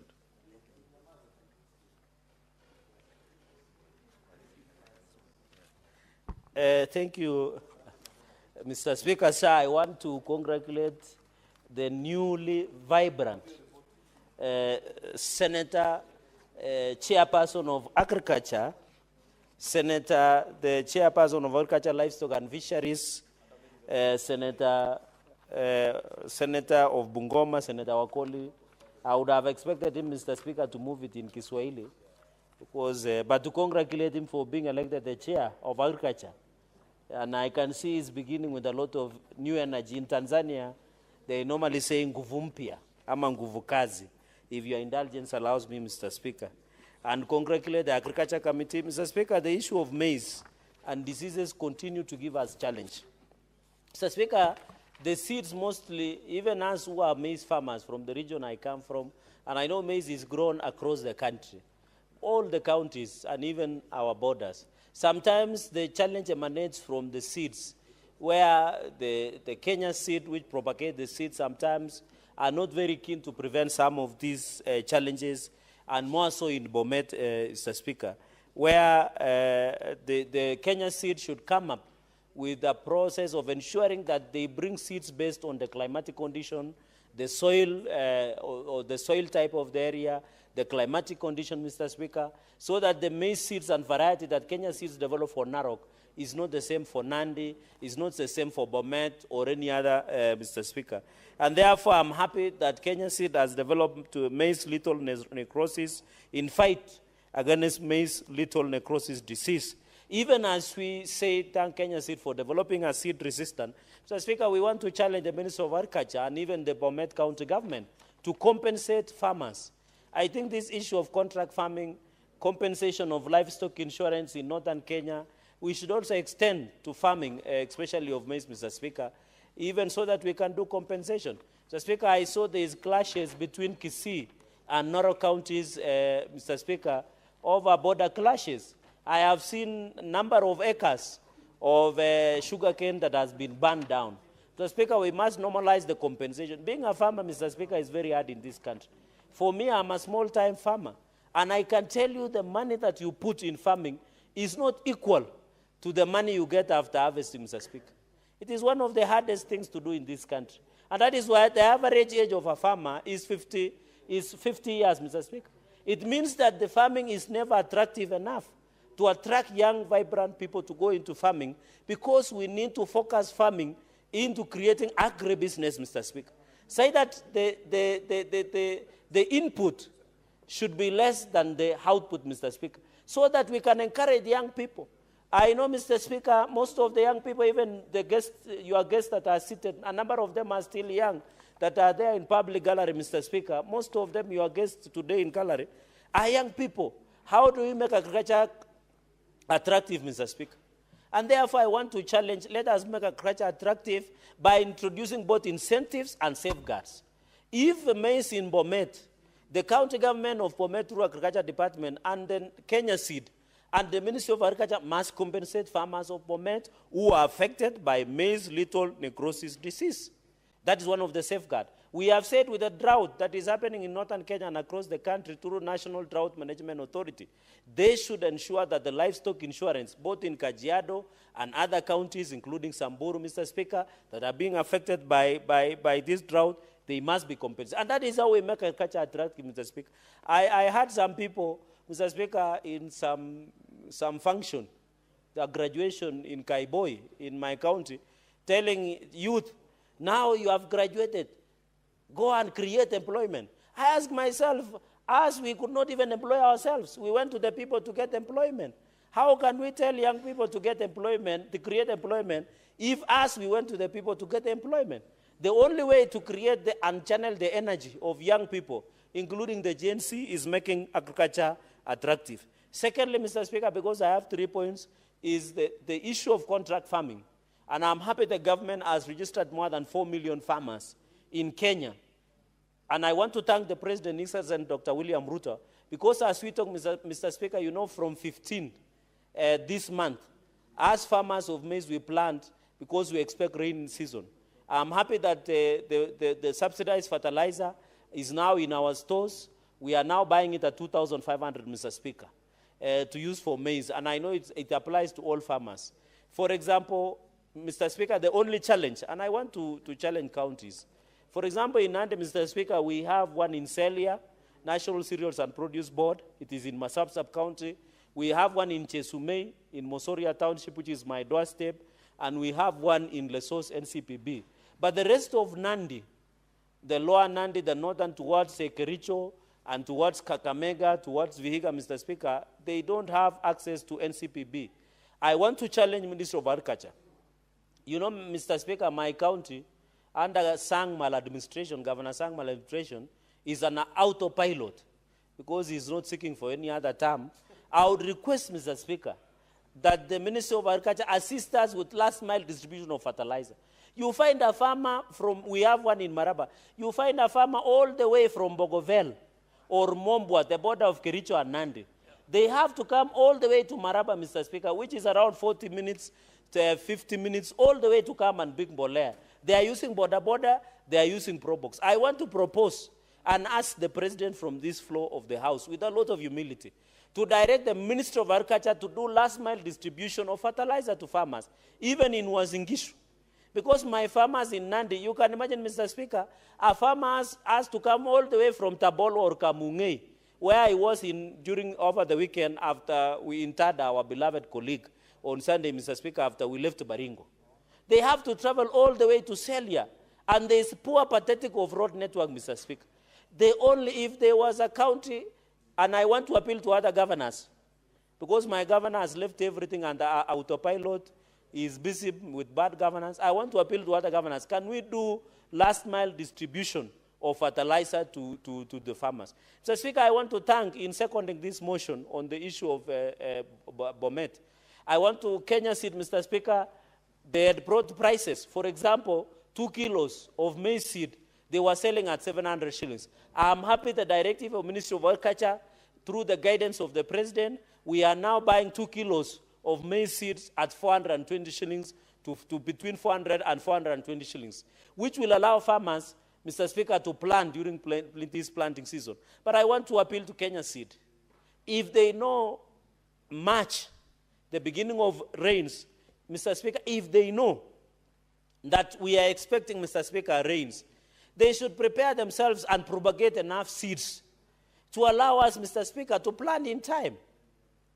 Because, Mr. Speaker, what is happening, the reason, Mr. Speaker, the reason there was expensive seeds, Mr. Speaker, is because Kenya Seed was not propagating enough seeds. And I'm saying the way we were discussing about the issue of electricity. If Kenya Seed does not have the capacity and ability to produce enough seeds for propagation, either maize seeds, either beans, either any type of seed, then we liberalize the progression of seeds, Mr. Speaker, but not only by Kenya Seed, but we can open up.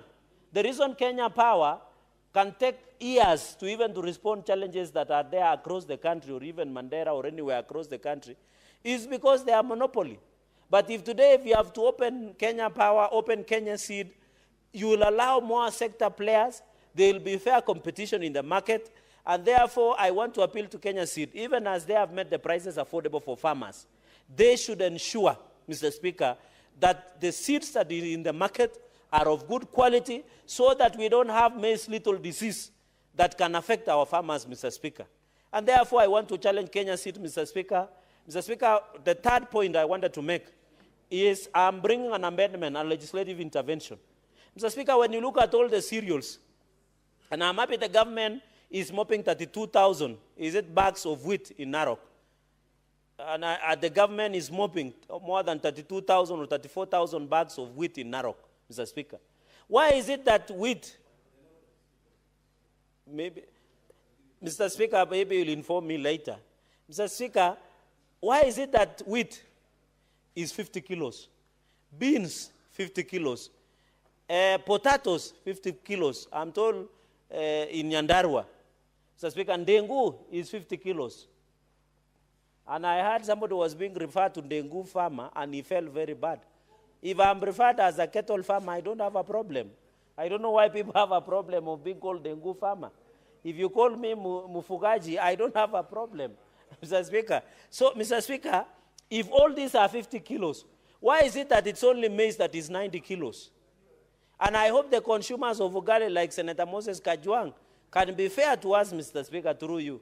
Because, no, Mr. Speaker, Senator Kajwang cannot lie that he's eating spaghetti, but from his physique, he is the beneficiary of ugali, Mr. Speaker. He cannot lie. He must have maize. So, Mr. Speaker, why is it 50 kilos for all cereals? But when it comes to maize, it is only 90 kilos. And we want to amend. And I am aware Narok plans a lot of maize. I am bringing an amendment. All cereals be 50 kilos. Why is it that it's 50 kilos on other cereals, but when it comes to maize, it's 90 kilos, and we are not getting a good price of 3,500, Mr. Speaker? Yet, Mr. Speaker, when you farm in Narok the way I'm farming, you must lease the farm. You must get a tractor, Mr. Speaker, which is expensive in terms of fuel. You must dry to avoid aflatoxins. You must go to National Cereals and Produce Board, Mr. Speaker. When you come and sit about the maize, Mr. Speaker, you don't get value. And that is why when you go to farmers in Kericho, Nandi, Trans Nzoia, Kakamega, and Wazingishu, Mr. Speaker, and even Meru, I know you just plan for consumption only. But when you come to the market, it does not give value, Mr. Speaker. What we are saying, and I agree with the petition as I second, Mr. Speaker, that Kenya Seed has an honors, Mr. Speaker, has and in legal terms, they have a duty of care. Senior Counsel Senator Mungatana will tell you this, Mr. Speaker.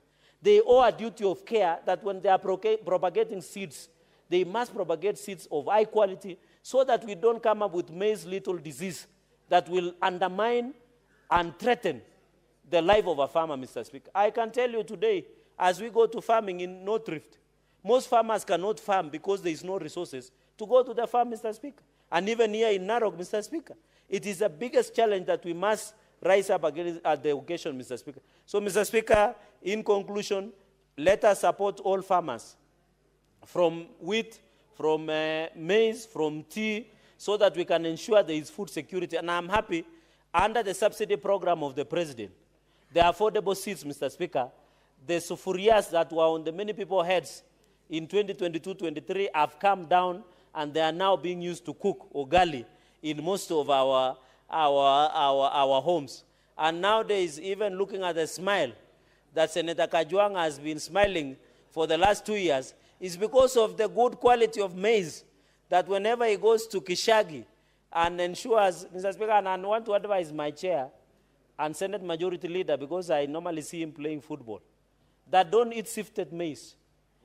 Go and get the real maize, go to the normal posho mill, and eat the ugali of posho mill. This issue of eating shifted maize by these other companies might not give you the necessary energy to play football and play football at night, Mr. Speaker. So, Mr.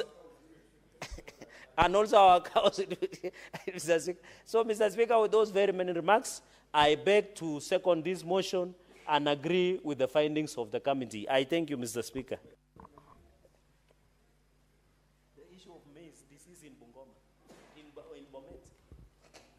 Honorable Senators, I propose the question that the Senate adopts the report of the Standing Committee on Agriculture, Livestock and Fisheries on a petition to the Senate regarding the catastrophic maize diseases that farmers in Bomet County have endured for the last 12 years, laid on the table of the Senate on Thursday, 5th December 2024.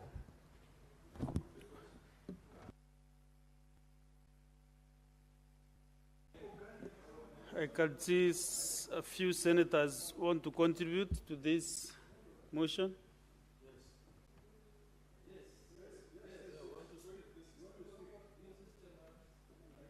All the members here are not on my screen. Senator Alon Cheriot, Majority Leader.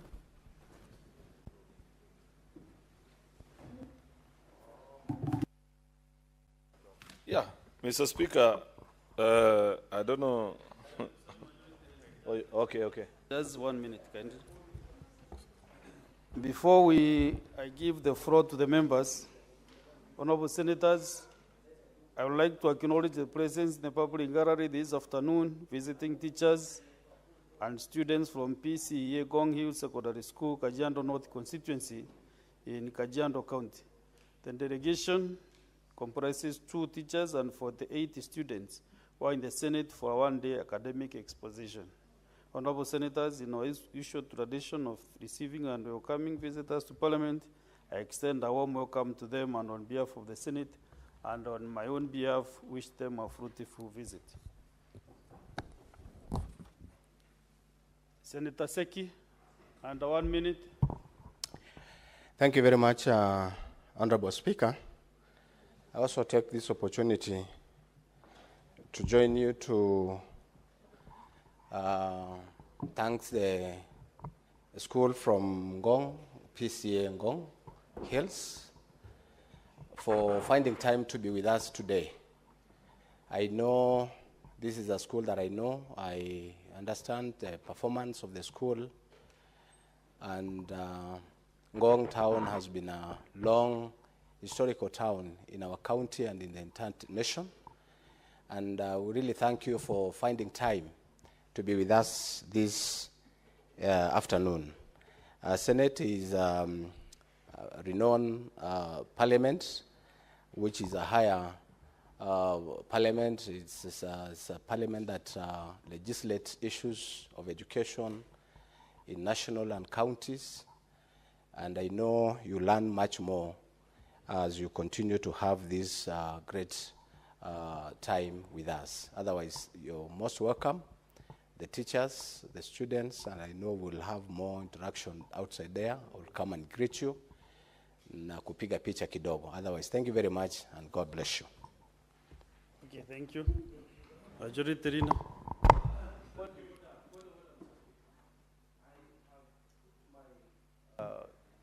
Line there. For a long time, Mr. Speaker, how can he be called to reply before we have debated? He's not replying, but I thought you moved majority. Okay. You know, Senator Mungatana arrived from South Africa. I guess that's a problem. I suspect he didn't get enough sleep while there. Mr. Speaker, I rise to support this report in reply to a petition by Mr. I really want to read his name, then I'll say why, Mr. Speaker. Mr. Kerich Kiprono Hillary, a resident of Bomet County. I don't know exactly where in Bomet. But, Mr. Speaker, as a House, we must continue to show appreciation to citizens who believe in the power of this House to resolve issues that affect them. And when a citizen petitions this House to consider a matter that they find to be grave, we must always remember that they are exercising a constitutional power that citizens of this country enjoy, the right to petition public institutions, one of which is the Senate of the Republic of Kenya. Mr. Speaker, I must confess from the onset that I'm not a very big fan of maize farming. I find maize farming to be one of the activities, economic activities, that has impoverished my own people. In fact, when I speak in public, I encourage them to diversify, grow sufficient maize for their own food, because you can never separate Kenyans with ugali, but also divest and grow other crops that are high income generating, Mr. Speaker. But because they are Kenyans, Mr. Speaker, who draw their livelihood from this trade, I will be measured in my comments. I have said this many times, Mr. Speaker, that you know, these people who roam around the streets of Nairobi, Nakuru, Kisumu, Mombasa, demanding that the price of unga must go down, Mr. Speaker, that they must also be taken back to the farms to understand the challenges that maize farmers go through. You know, by the time farmers are petitioning the Senate because of the prevalence of a disease such as this, then their fellows here seated You know, these online keyboard warriors that are so many in Kenya, making noise, oh, the price of unga must come down, without realizing that for the price of unga to go down, there is a farmer who woke up very early in the morning, plowed their farm, prepared it, Mr. Speaker, and now have to sell that maize to a miller who will prepare unga, then they can go and buy in the supermarket, Mr. Speaker. However, Mr. Speaker, we must continue to respond to the issues that are raised by our farmers, because this country is sustained by a working agricultural economy. In fact, Mr. Speaker, I am not certain of the exact percentage, but I know that there is no employer larger than the agricultural sector combined in this republic, Mr. Speaker. That when our farming communities are happy, the country is largely happy. When our farming communities thrive, Mr. Speaker, the country thrives. And the converse is also true, that many times when our farmers are facing difficulties such as this, Mr. Speaker, then it is difficult to keep the population happy and held together. I must appreciate the time that the Agriculture Committee took, including meeting with officials from Ministry of Agriculture, CALRO, KEFIS, Mr. Speaker, Pest Control Producers Board, who gave their submissions and their thoughts on this menace that has affected the people of Bomet, Mr. Speaker, and I believe in other parts of the country. And the committee is leading this House to recommend to county governments on the things that they need to do, as well as national government, Mr. Speaker. Many times, on the floor of this House, we've had people speak and say, oh, you know, agriculture is a devolved function. Why do you have money that remains at the national government? It is because we need to sustain institutions such as this, Mr. Speaker. Not justifying the huge figures that are left there, Mr. Speaker, but remember, if we don't properly resource our research institutions, Mr. Speaker, our disease surveillance departments at the Kenya Plant Health Inspectorate, Mr. Speaker, and the coast and the Pest Control Board, Products Board, Mr. Speaker, then we run a risk as a country. If this was to be left to our county governments to individually deal with this, Mr. Speaker, we may easily run into trouble. Yet, Mr. Speaker, I still find it difficult that many of our county governments do not have either a liaison, Mr. Speaker, or a way through which they interact with these institutions so that they can domesticate unique challenges that are county-specific, Mr. Speaker, and find a way of interacting. Because this is one matter, Mr. Speaker, that these institutions on their own cannot address. They will need the support of the county governments, Mr. Speaker. And you would expect that our county governments, Mr. Speaker, must find a nexus through which reports from all these three extremely important agricultural institutions, Mr. Speaker, can interact with our counties at a better level and ensure that they send information in advance, Mr. Speaker, so that county governments react in good time and farmers don't end up losing the crop, as has been the case in Bomet County for the last 12 years. And therefore, I appreciate the fact that the committee is urging the national and county governments to allocate sufficient funds to assist farmers affected by this ML&D in Bomet County, Mr. Speaker. And it's something that I hope that despite the fact that this is a petition that was sent by an individual resident, Mr. Speaker, that this report, perhaps through the office of their senator, can find its way to the office, to the county assembly, Mr. Speaker, so that as members of the Bomet County Assembly do their budget, they set aside some funds to respond to this menace. Of course, working alongside the expertise of CALRO, KEFIS, and PCPB, Mr. Speaker, to ensure that they respond sufficiently to this particular menace, Mr. Speaker. The PCPB, Mr. Speaker, is also being urged to ensure the availability of effective and safe pest control products for managing the various vectors of this disease, and to ensure that the national and county governments provide farmers with training and agricultural extension services. Many county governments, Mr. Speaker, I know there are challenges of funds and resources, but rarely do you find county governments actually hiring a requisite number of agricultural extension officers. Yet, Mr. Speaker, if you have good extension officers in the various parts of the county, then it means your own farmers, Mr. Speaker, live a decent life, Mr. Speaker. They earn better from their farming, Mr. Speaker, and are able to respond to the economic, to issues such as this, Mr. Speaker.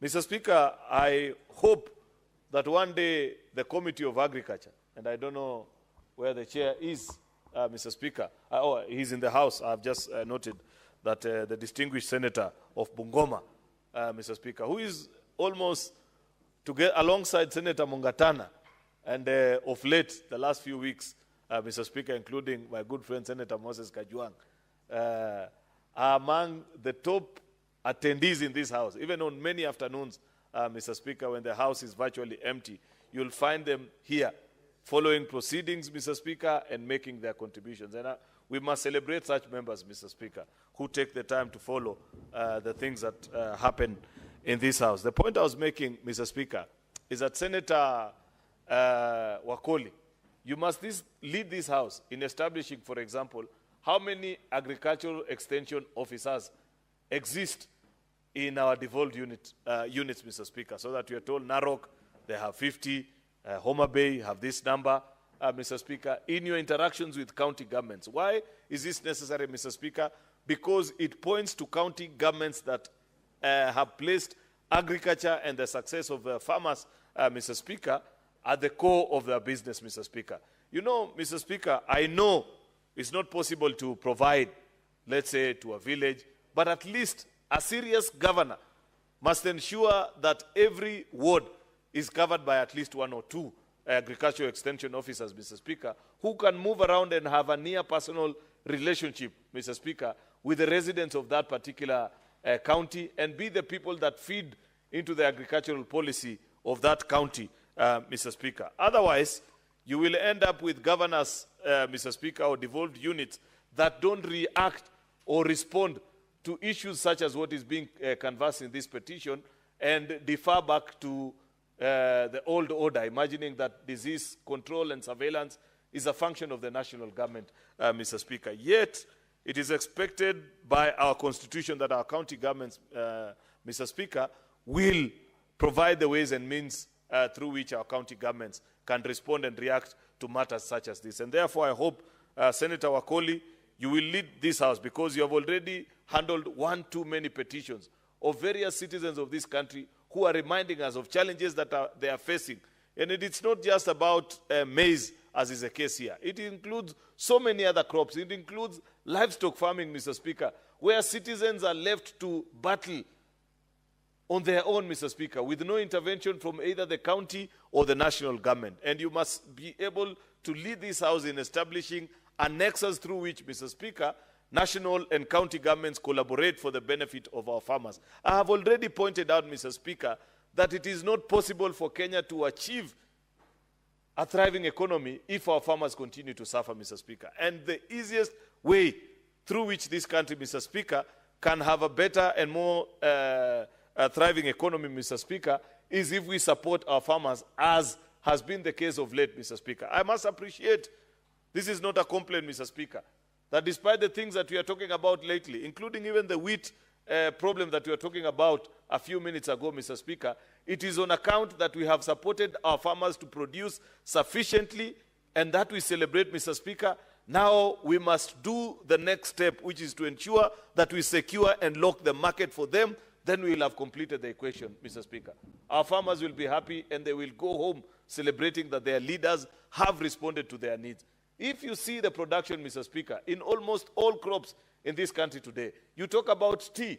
For the first time today, Mr. Speaker, in 2024, we sold tea worth 215 billion Kenya shillings. That has never happened in the history of this country. It is on account of the fertilizer subsidy program, Mr. Speaker. And of course, the fact that God was extremely favorable to us and we had good weather condition in 2024. Our coffee is on an upward trend, Mr. Speaker. I saw a tweet from somebody who's a keen follower of the Nairobi Coffee Exchange that for the first time in history, that exchange actually went into the night and into the second day people bidding because of good production.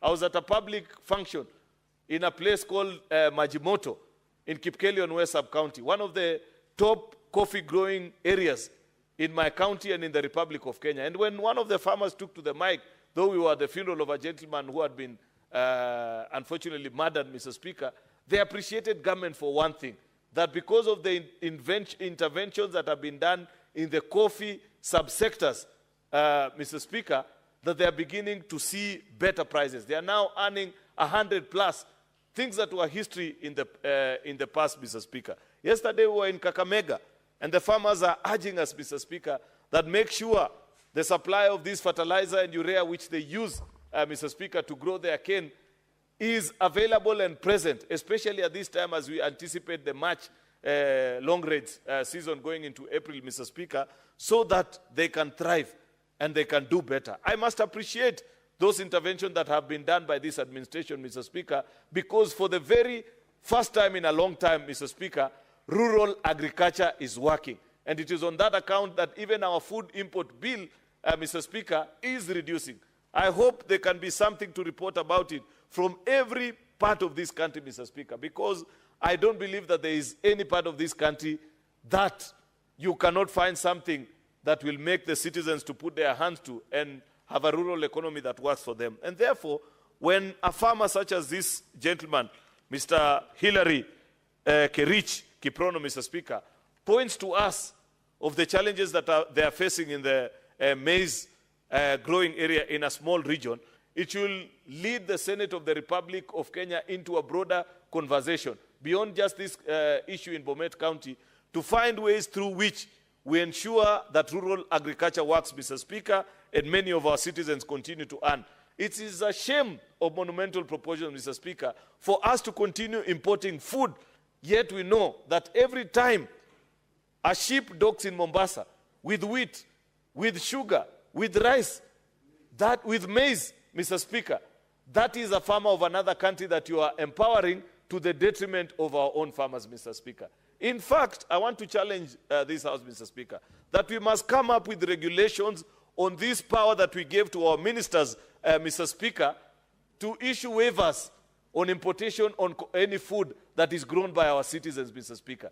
Be it sugar, be it maize, be it wheat, Mr. Speaker, Parliament needs to take a decision on this particular issue so that when I vote to allow importation of maize into the country, I must retreat back to Londiani and tell my farmers in Londiani why I have allowed that maize importation, Mr. Speaker. Ledama must be able to stand in Narok Town and see the wrath of his wheat farmers and urge them or listen to them, Mr. Speaker, before taking that decision. Otherwise, when you leave it to be a power to be exercised by the executive alone with no significant checks, Mr. Speaker, you find yourself with a situation such as what we are dealing with the wheat farmers presently, Mr. Speaker, where farmers have had a good crop, the stores are full, then importers are applying to be allowed to import wheat from Ukraine, from Russia, from all these other parts of the country with no justifiable reason. That cannot be allowed, Mr. Speaker. The government cannot be investing the billions that they are investing in the fertilizer subsidy program, Mr. Speaker, only for farmers to die with their crops in the stores. We must assure a market for them, Mr. Speaker.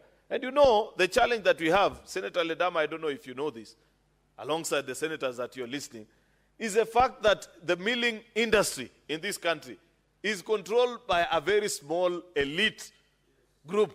3, 4 to 5 people can sit down on a table and take a decision for the rest of all our farmers and say, we are not going to buy unless the price drops to a particular ratio. And that will be the case. We must increase competition, Mr. Speaker. Government must ensure that they provide the proper motivation to other players in the milling industry to ensure that even small-time milling farms can crop up in our smaller towns, Mr. Speaker, so that these big milling companies, Mr. Speaker, that continue to ignore our farmers and our farmers have to sell their crop at their whims, Mr. Speaker, becomes a thing of the past. Otherwise, Mr. Speaker, I celebrate the industry of this committee. I hope we can draw the lessons. I want to challenge Senator Wakoli together with all the members of the Agriculture Committee that this is just a pointer to a broader problem. that while this response here responds to the calls that have been made by Mr. Hilary Kiprotich, Mr. Speaker, Kiprono, Mr. Speaker, we must see this in the broader context of the entire country and what we need to do, perhaps to establish the issue of disease control and surveillance in the country and ensure that each of these national government institutions, Mr. Speaker, have presence in our counties, at least, and have the support of our county governments, Mr. Speaker, to ensure that our farmers continue to earn better. And the same can be said almost of all other industries, Mr. Speaker.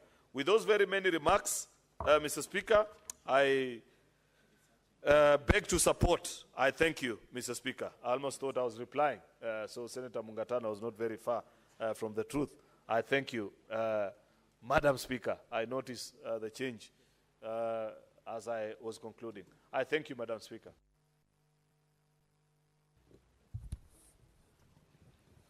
Honorable Senators, there is a communication from the Chair about visiting teachers and students from Light Academy in Nairobi County.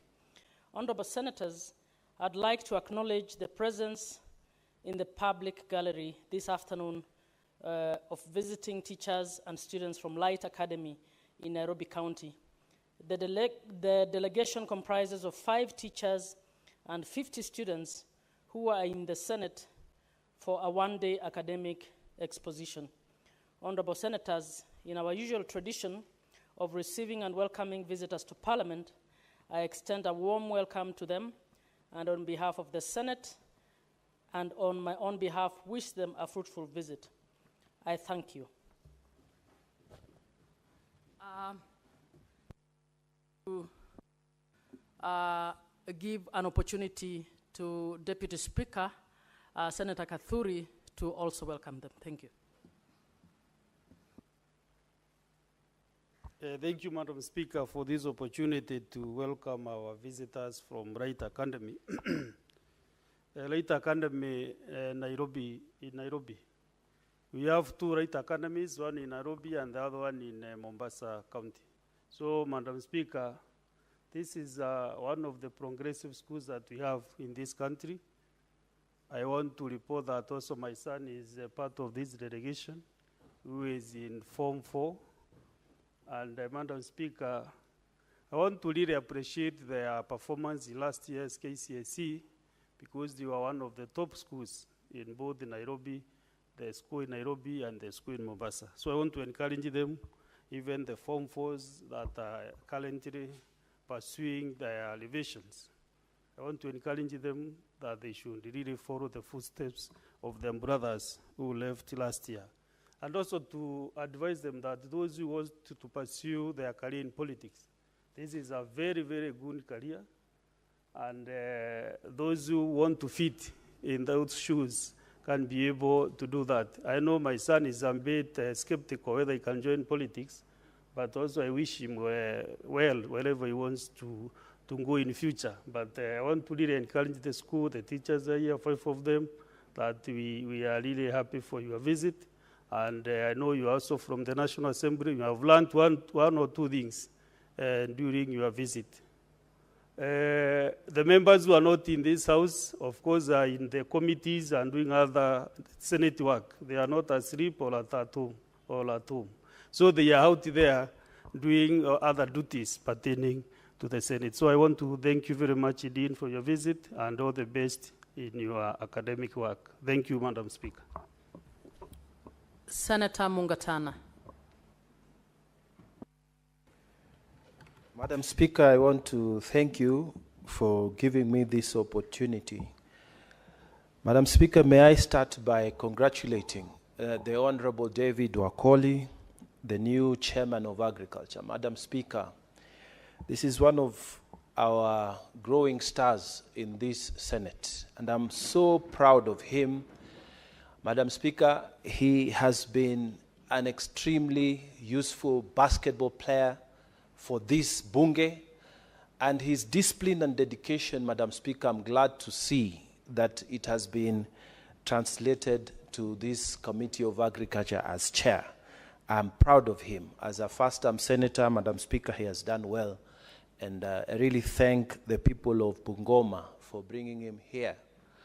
Madam Speaker, this report is a sad report, and it's an indictment of the attitude that over a long period of time we have had to our farmers. Madam Speaker, the petitioner who has brought this matter here, Mr. Kiprono Hillary, he has brought it to the Senate because he has tried to deal with government agencies, the various government agencies for assistance. He has tried to do all other things, and they have failed. And he has resorted to the Senate. Why? Because for 12 years, they have been suffering from this disease. This disease, the maize lethal necrosis disease, has plagued these farmers for the last 12 years. They said, Madam Speaker, in 2011, in Longisa Division in Bomet County, they noticed a plague that was killing their maize crop. They gave it a local name, Coriot, to try and describe the problem because they could not really know what it was. And in the vernacular, when you translate that word, it means plague. They could not explain what was happening. Madam Speaker, it then spread to higher altitude of Bomet County, and it went further even to the neighbors, the neighboring counties. Madam Speaker, 12 years it has now reached this Senate. In 2012, now 90% of the crop in Bomet failed. And now it became very serious. They looked for help in the government, the national government, the county government, and the attitude has not been supportive. So they have landed here. Madam Speaker, this problem of this maize disease is a reflection of what has happened. And I'm really saying this because even in my county, Madam Speaker, our farmers have not received the kind of support, and in particular the maize farmers in Bura irrigation scheme, they have not received the kind of support that they would expect from their county government. Madam Speaker, our farmers continue to suffer, and there is no proper response.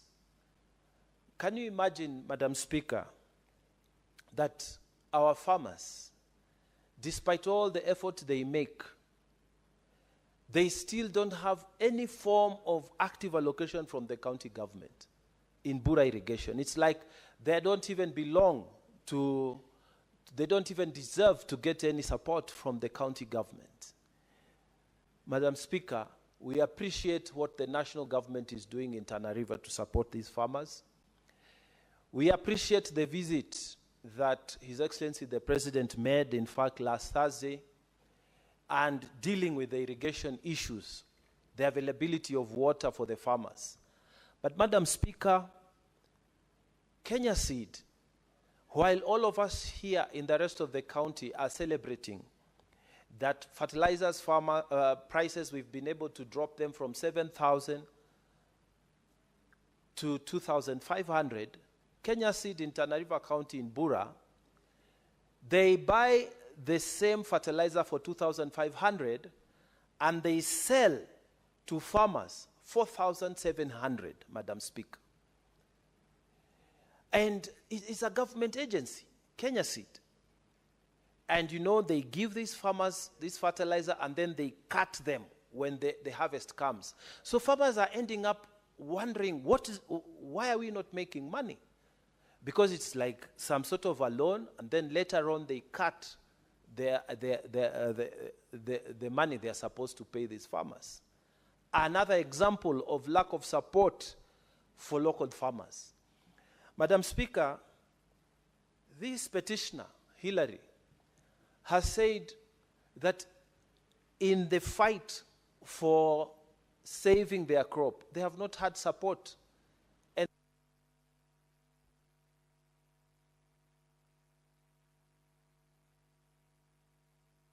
is his time up? Is it? System is. How many more minutes does he have? Senator Mungatana, you have 14 more minutes. The system is working up, is faulty. Please come to the dispatch table.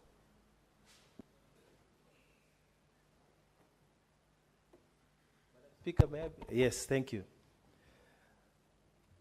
So I was saying another example of lack of support for our farmers, and I'm focusing now in Tana River County. You'd find, Madam Speaker, the loans that were advanced to them by AFC, and later on other loans that were given by Equity Bank, they have left almost all the farmers on CRB. They now cannot even go and get any more loans to support the next crop. Just like these farmers in Bomet, Madam Speaker, that because of the lack of support, private individuals or money that comes in, to help them start working comes from commercial sources. And then when they fail to pay because of the lack of support from county government, Madam Speaker, they are left with CRB. They are left with loans. So what am I saying? I'm saying what the Senate is saying through this Committee of Agriculture and through the adoption of this report, may the executive and our various county governments put more effort in supporting our farmers.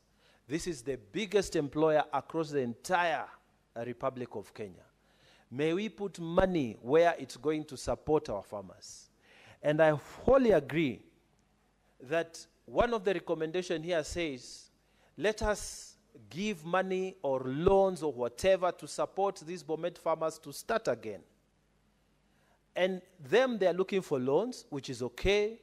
But for Tana River farmers, Madam Speaker, we are urging that the national government steps in, because this is just about 103 million Kenya shillings for all those farmers in Bura irrigation scheme, that we have made this request, and we hope that this request will be carried out, Mr. Speaker, Madam Speaker, that these farmers' loans will be waived so that they are given a fresh start. In Bomet, they should be given support to start again. Because, Madam Speaker, when you've lost all your crop, you've really lost everything.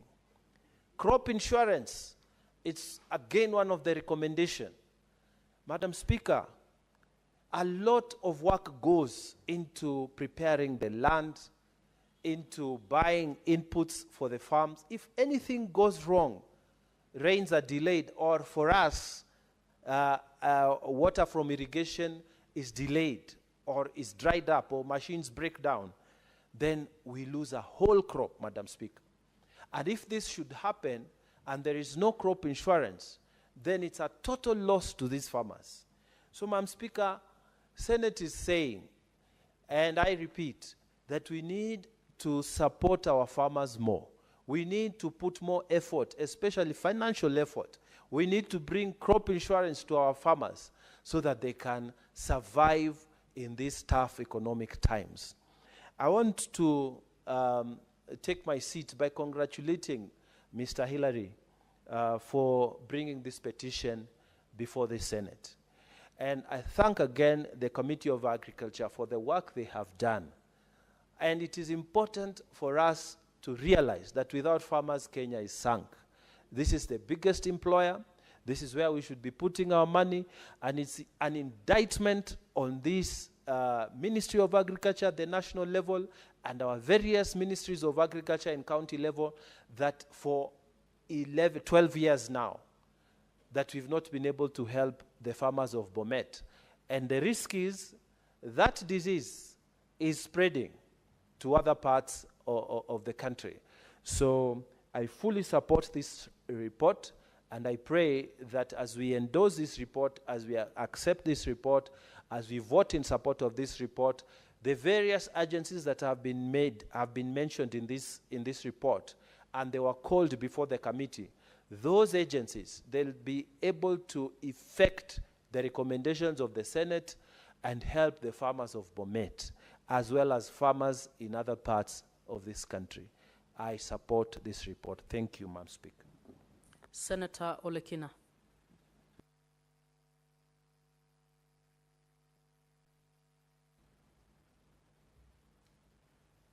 Thank you, Madam Speaker. Madam Speaker, I rise to support this report by the Committee on Agriculture.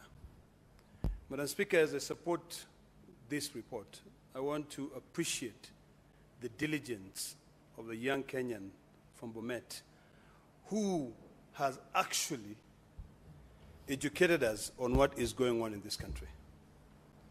The reason why we have seeds which are prone to diseases is simply because of failure by our institutions to perform their work. We have an institution called KEFIS, Madam Speaker, which is supposed to provide a service. It is also supposed to regulate seeds in this country. But it appears that for 12 years, a disease has attacked the basic, in fact, the food that sustains this economy. And for those 12 years, they have done nothing about it. To a point where in 2021, Madam Speaker, Bomet County lost almost 90% of its maize crop. And yet we have institutions that collect billions of shillings to be able to ensure that our farmers are protected. Madam Speaker, these are the kind of things that make some of us propose legislations to be able to separate some of these tasks that they are given. And I want to tell the Honorable Kenyan who brought this petition that this petition will not just go like any other petition. Because, you know, most of the time when Kenyans come and petition here, just because you're given the right by the Constitution to petition, it is quite seldom that action is taken, or whatever the recommendation we give are fully implemented. But this is one of those petitions, Madam Speaker, that is actionable, that the ones that we can be able to implement because it touches on our own existence. If you tell the people of Rift Valley that they cannot be able to grow maize, and I had my good friend Emel saying that because of all these disadvantages and because of all these challenges, he's now telling his constituents to try and diversify. I understand where he's coming from. But as a farmer like me, I have to grow maize because apart from feeding my own family with the maize and my community, I also have to feed my cows with that maize. But the truth of the matter is that I cannot feed my cows with maize that have got a disease because I'll pass that disease to other people who are not even there. So what is the neatest thing to do, Madam Speaker? The Committee on Agriculture has done its task. All the distinguished senators who spoke here have also supported this committee and emphasized on the findings of the committee. Agriculture is devolved. It is about time that county governments ensure that their field officers across rural homes to guarantee that the seeds which are sold by Kenya Seed, the seeds which are sold by all these agrovets are certified. Madam Speaker, within the next few weeks, I'll be introducing an amendment to the Seed and Plant Variety Act. And this is the Plant Variety Act, and I'll be seeking to introduce a standard-based seed registration system to facilitate timely approval of seed varieties.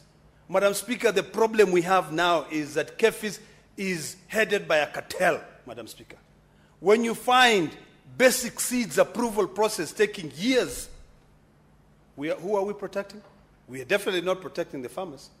We are protecting people who introduce seeds here, maize, beans, and do not want any other variety to be introduced that can be able to adjust to the different changes of our climate. Madam Speaker, my bill, which is already now being sent for pre-publication, will deal with these issues. And I was so happy when I read this report, because it is like we're intertwined. We were sitting down with the Committee on Agriculture and looking at the things, the prayers. If you read the prayers of this petitioner, it's very simple. They're saying, number one, please make sure that any seeds which are sold for maize are seeds which do not have any diseases. Madam Speaker, when I introduce my bill, you will see that I've taken that into consideration. Because it is now imperative that we now try to separate. Because a lot of seeds that comes into this country are coming either from abroad. We have KEFIS, which should provide a service. But I'm a firm believer that KEBS, which is fully equipped, can be able to ensure that the seeds, the certified seeds, are actually good for this economy. Because the problem is that when you have one government entity that is tasked by approving seeds variety, inspecting those seeds varieties, believe it or not, there's always room for mischief, because they know they are, quote unquote, the alpha and the omega. They are the ones who make all the decisions. So it is time for us to listen to what is happening on the ground, to make sure that any seeds, varieties that are sold in this country, are seeds that, one, are clearly labeled, and you can be able to follow them. And we should actually now ensure that whoever sells any seeds that have got some form of disease, they pay. The petitioner is seeking a form of support, compensation. You know, we need to encourage, we need to educate our farmers that there are insurance policies that can protect their crops. Madam Speaker, we are all farmers here, I believe. The distinguished senator from Bomet, Council Hilary Sigei, recently harvested his wheat. But because we had a crisis in the country, all he did was to store that wheat until we find a situation where we can be able to sell. And all that was brought by the fact that when this Council of Ministers are sitting down, they don't really have a picture of what is happening on the ground. So decision that is affecting our people is not made locally, it is made elsewhere, so that our people continue to suffer. It is important, Madam Speaker, that now, before any seeds are imported from outside the country to be used locally, we encourage innovation to be able to develop local seeds. Number two, before any wheat is imported, we make sure that there is absolutely no wheat in this country. Before any maize is imported, we make sure that there is absolutely no maize in this country. Because I dare say, Madam Speaker, that sometimes, because of business interest, some people will try to sell seeds that will ensure that there's a shortage of maize in the country so that they can be able to import millions of metric tons into this country. Because we are a consumer economy, we must now change to becoming a producer economy. We should be producing and selling. It is a shame, Madam Speaker, that now, because of all these challenges that we are facing in the wheat sector, Kenya is only producing, listen to this, Madam Speaker, out of the 100% wheat consumed in this country, the wheat that we produce in Narok, in Uasin Gishu, in Nyandarua County is only 5 to 8%. Yet, the millers here cannot even mop up that 8 to 5%. They will still go and import from outside the country. As we speak today, Madam Speaker, and I'm happy, let me really appreciate the work of the new Cabinet Secretary in charge of Agriculture, Mutai Kagwe. because he was able to listen and to see where the problem is. And he said, guys, I know you have 260,000 metric tons of wheat in the pot. But guess what? My farmers in Narok, my farmers in Wasingishu, my farmers in Laikipia have got about 320,000 bags. You need to go buy all those bags first before you can be able to be given approval to offload the ship. You can pay the demurrage as you wish. They're all crying. But we just have to be our brother's keepers. We have to make sure that we protect the people who give us an opportunity to serve them here. So this gentleman, Hillary, from Bomet, should awaken our desire to help uplift the standard of living of our people.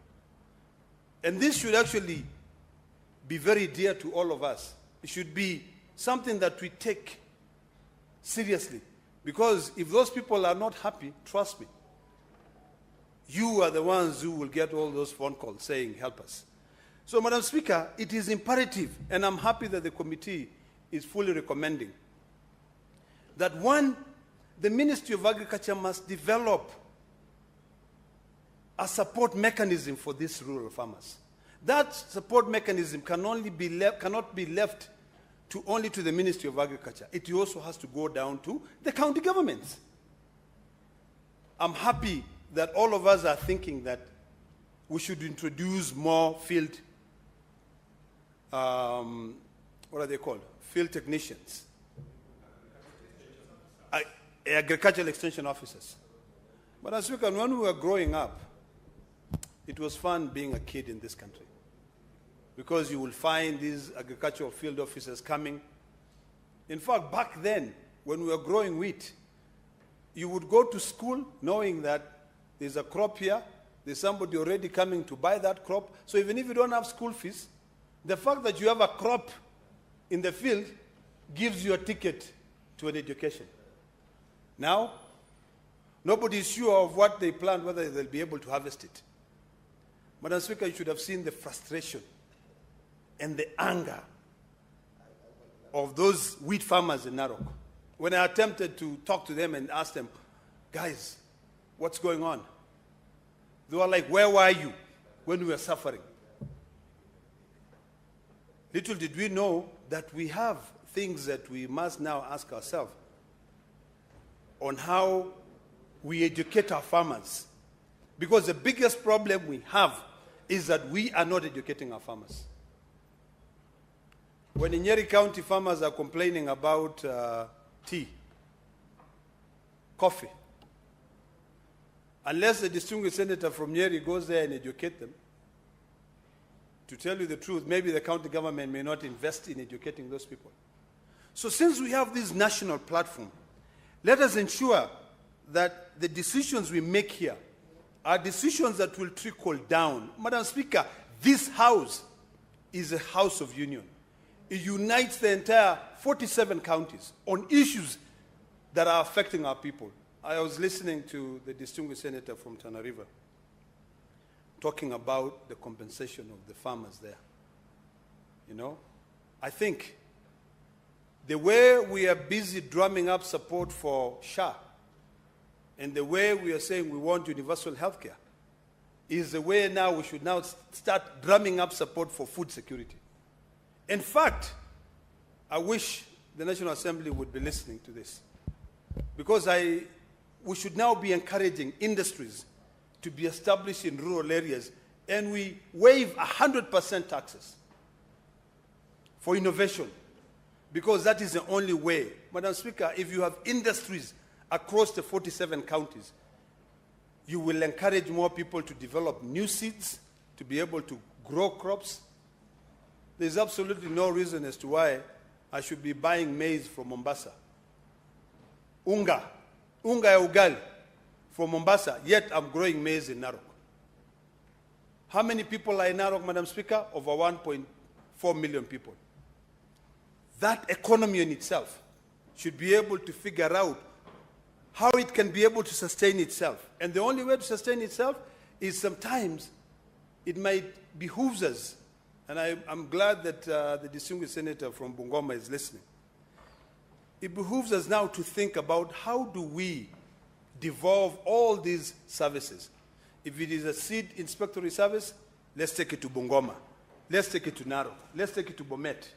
So that immediately we realize that there is a disease which is affecting seeds. Action is taken locally.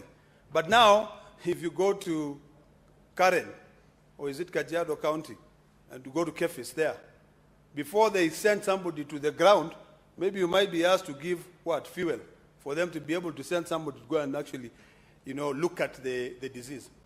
And this is not only in crops, but it's also even in our livestock. Madam Speaker, did you know that for them to test these pesticides, and not only pesticides, these parasites, the ones for spraying cows, they will go to Transmara County. That's where they'll do all the testing. So if you have a cow in Bungoma County that has got a tick-borne disease, if a new parasite has been brought that can be able to help solve that problem, unless the testings are done in Transmara County, in Kilgoris, there's no way you can be able to use that parasite.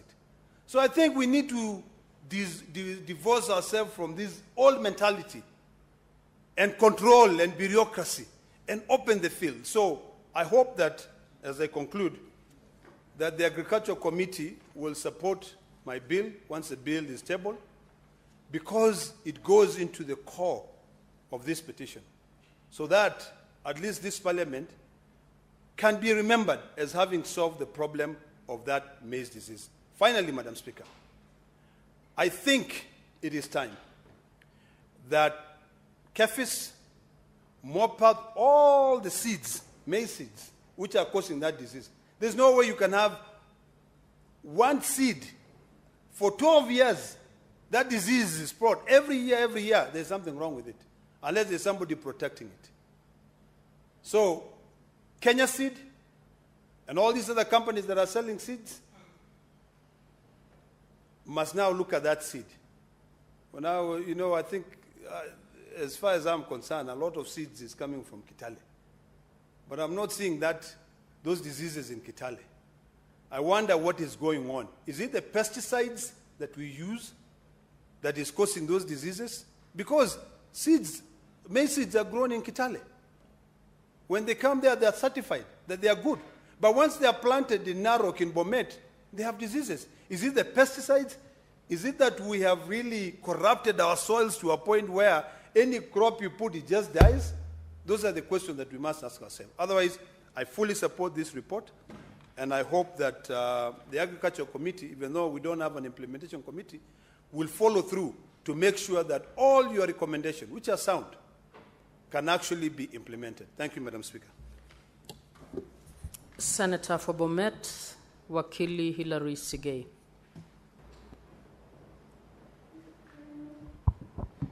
Madam Speaker, let me begin by appreciating the chairperson of the Agriculture Committee, the Honorable Senator Wakoli, who has moved this report this afternoon, together with the rest of the members of that committee, particularly those who were involved in.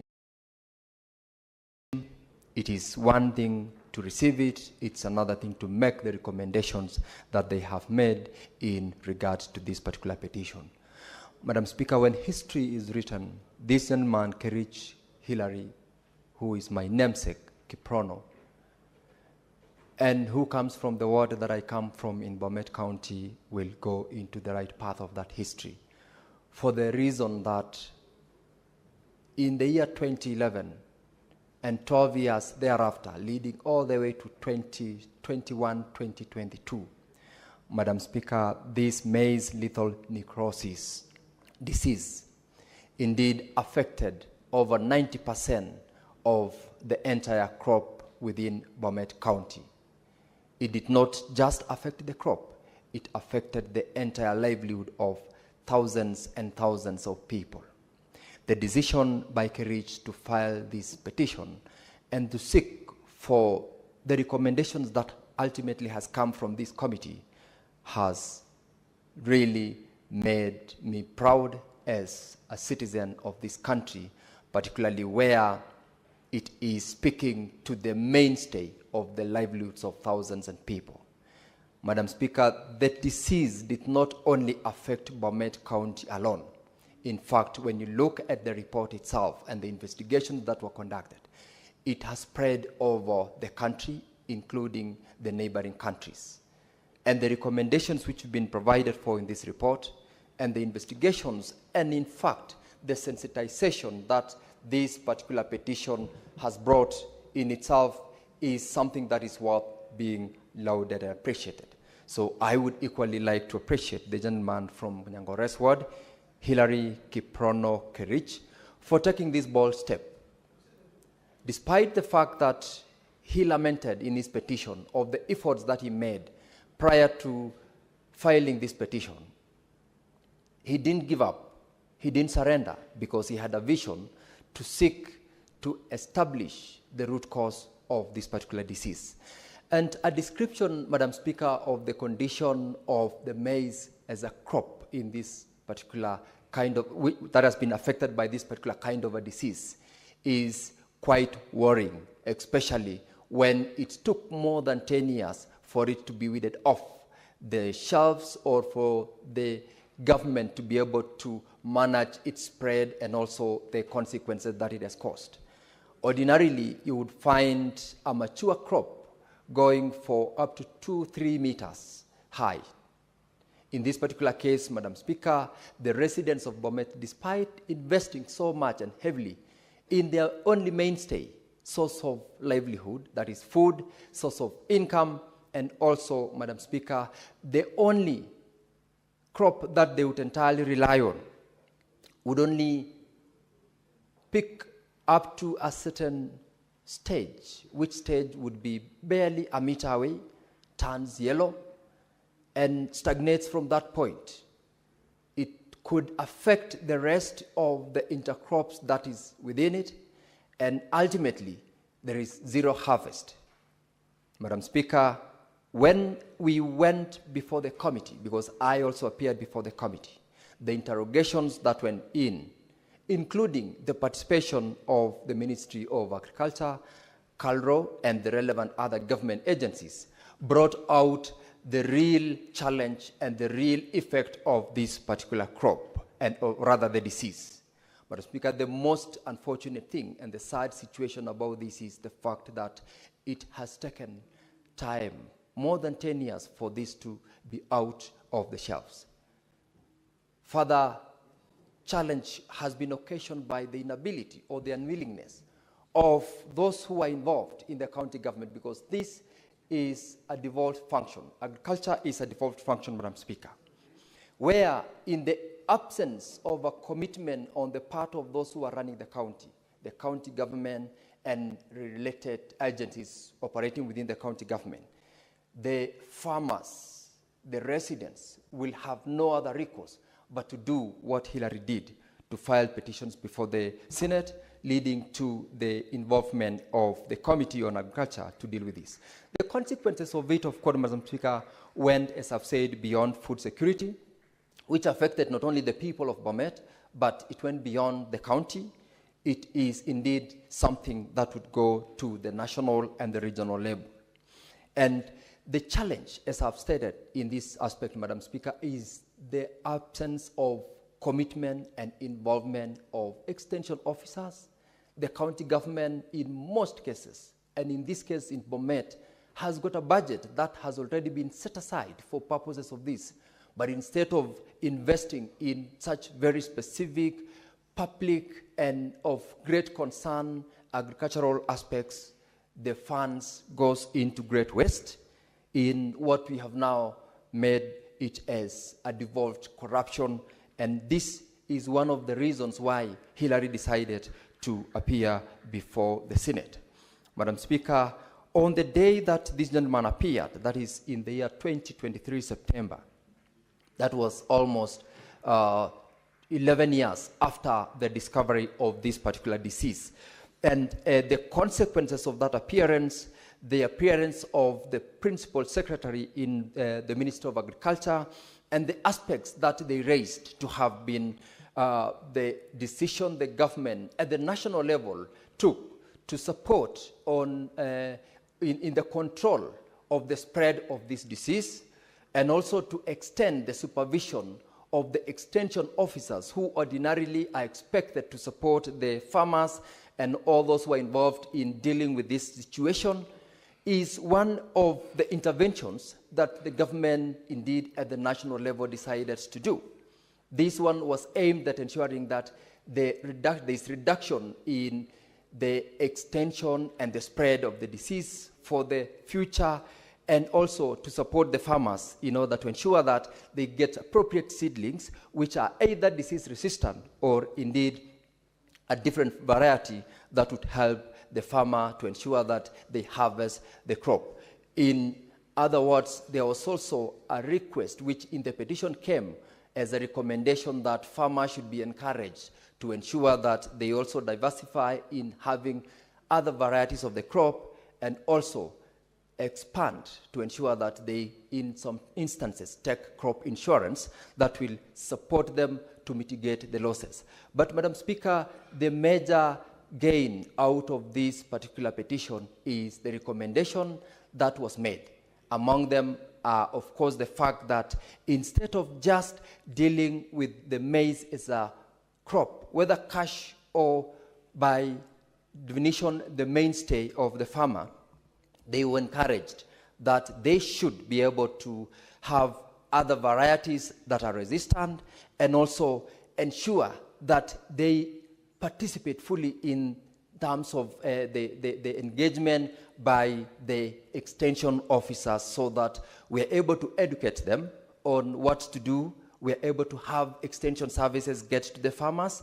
And this was done by a team that was set up by the Minister of Agriculture, where a multi-sectoral team was picked up to deal with this menace. And, Madam Speaker, as we speak right now, though we still have got this challenge, we still have got the disease, though in some scattered situations or places, the farmer, as we speak right now, have had the latest, should be last year actually, when we had the first harvest of this crop with limited effects of this disease, meaning it's being phased out over time, courtesy of the interventions that were done. And in this instance, the interventions that the Ministry of Agriculture, in conjunction with CALRO and other related entities, have participated to support the farmer. Madam Speaker, this could not have happened had it not been for this particular petition. This could not have happened had it not been for Hillary to take it upon himself to create an attention in the context of the disease that has affected farmers. Part of what has happened is also public barazas that the Ministry of Agriculture has done across the 75 divisions in the county, leading to farmers appreciating also planting other varieties or other crops which are alternative to the farmers, particularly in Chepalungu constituency, Madam Speaker, where I come from. Instead of maize, farmers were encouraged to do potatoes, to do sweet potatoes, and such other subsistence crops, which it would not have happened had it not been for this particular petition. There has been also, as a consequence of this petition, a lot of mass communication, or rather mass media, public awareness, and creation of incidences of farmers being informed on what they are supposed to do for purposes of training. The greatest cause of this, Madam Speaker, I believe, was the rampant fake seedlings or seeds that was applied to the farmers. And the most unfortunate situation is, how did it take a government to run for a period of 10 years plus before such is phased out of the market? Nonetheless, Madam Speaker, one of the requests which the petitioner sought is the compensation. It is quite sad that in the year 2012, the government set out a rejection of a request for compensation on the basis of lack of a policy in compensating farmers. I believe the proposed bill that is to be sponsored by the Honorable Senator from Narok, my neighbor, Senator Okina Olekina, will set up a regulation, an enactment in that particular bill on the compensation to farmers, where if farmers are made to lose in their harvest or investment in agriculture, courtesy of such fake seedlings or even inability on the part of the government to create interventions in good time, farmers are entitled to. And I believe that in the context of the recommendation that has been made by the committee on the petition filed, the demand for compensation is still alive, and I believe that in the fullness of time, the farmers who sought for compensation, having suffered for that period of time, for want of government intervention, will ultimately be entitled to that compensation. And as I end, Madam Speaker, once again, I want to appreciate the contribution by the members. I want to appreciate the members of the Agriculture Committee who went out of their way. I only wish that they had visited this particular county to have specific experience on the type of, or rather the situation that the farmers were going through on the investment that they had made. And in the absence of that visit, Madam Speaker, they still went ahead and have submitted before the House a report that I wish, as we discussed earlier on in the Liaison Committee, that though the Senate do not have an implementation committee, we need to have a consideration of creating the Liaison Committee, comprising of chairpersons of all the committees, as an implementation committee, so that such reports, which are very relevant and core to the lowest level of the representation that we have in this House, get to be implemented in order to ensure that farmers or any other person who has been affected by such mishaps in the course of government administration are compensated for the losses that they have incurred. Madam Speaker, I support this petition, and once again to Hillary, I say proceed to fight for the interest of the farmer and of those who are unable to get to the place that you took this petition to. I thank you, Madam Speaker. Senator Kajwang.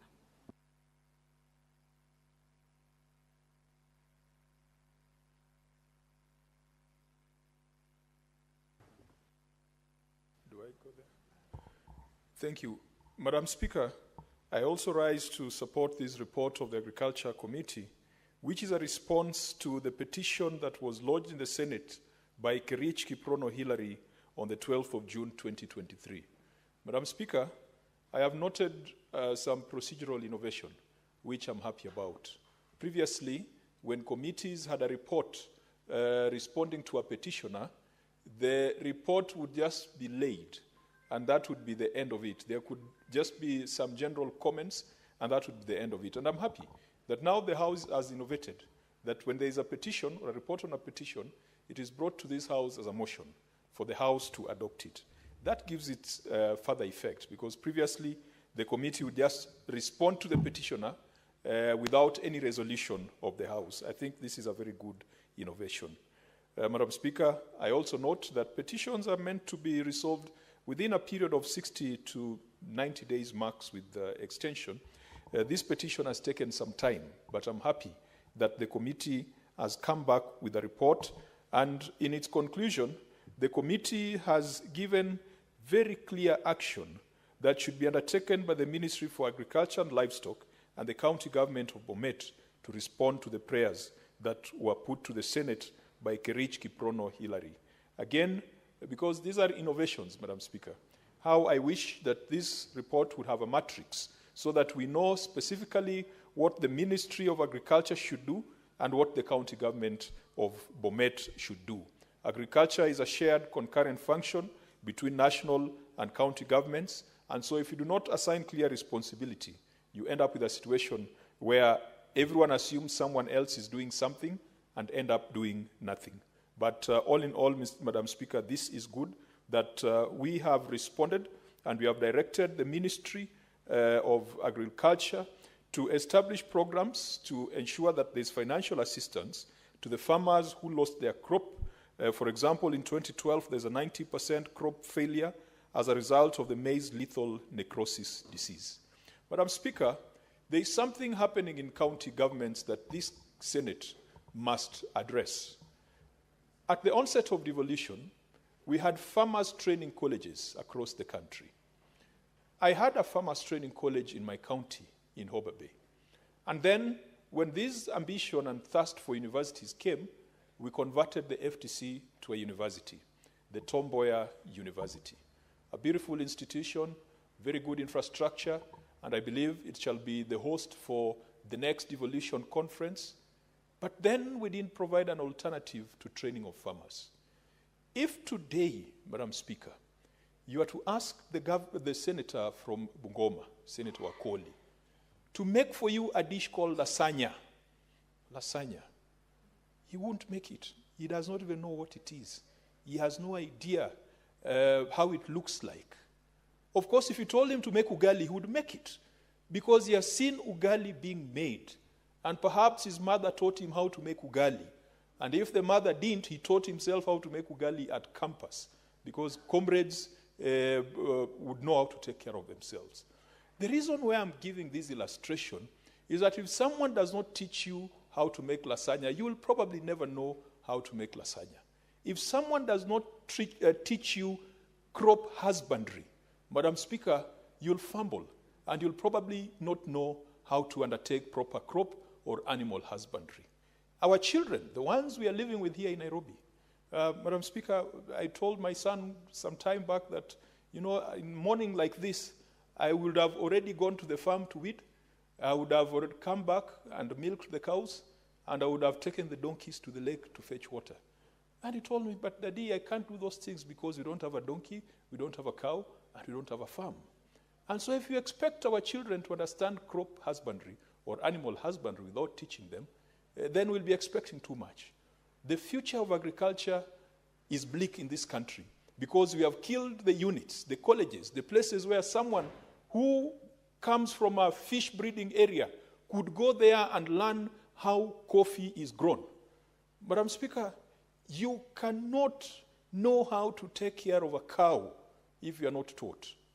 The natural instinct that God gave humans is how to take care of a human being. Not how to take care of a cow, not how to take care of a calf, not how to milk, not how to feed a cow. We must bring back our farmers' training colleges. And they must not be seen as places for retirees. That once someone has retired in Nairobi, then they go to a farmers' training college so that they can start a poultry project, which then collapses once their pension runs out. It should target young people. Madam Speaker, the fishermen in my area are still using traditional hunting and gathering techniques. They are investing nothing in the lake, but expecting that at the end of the day, they are going to have a full catch. It has been like that for thousands of years, for millions of years, Madam Speaker. That has been how humanity has approached the issue of fishing. They believe that God has put fish in the lake and in the rivers and in the streams, and our job is to go there with a hook and catch.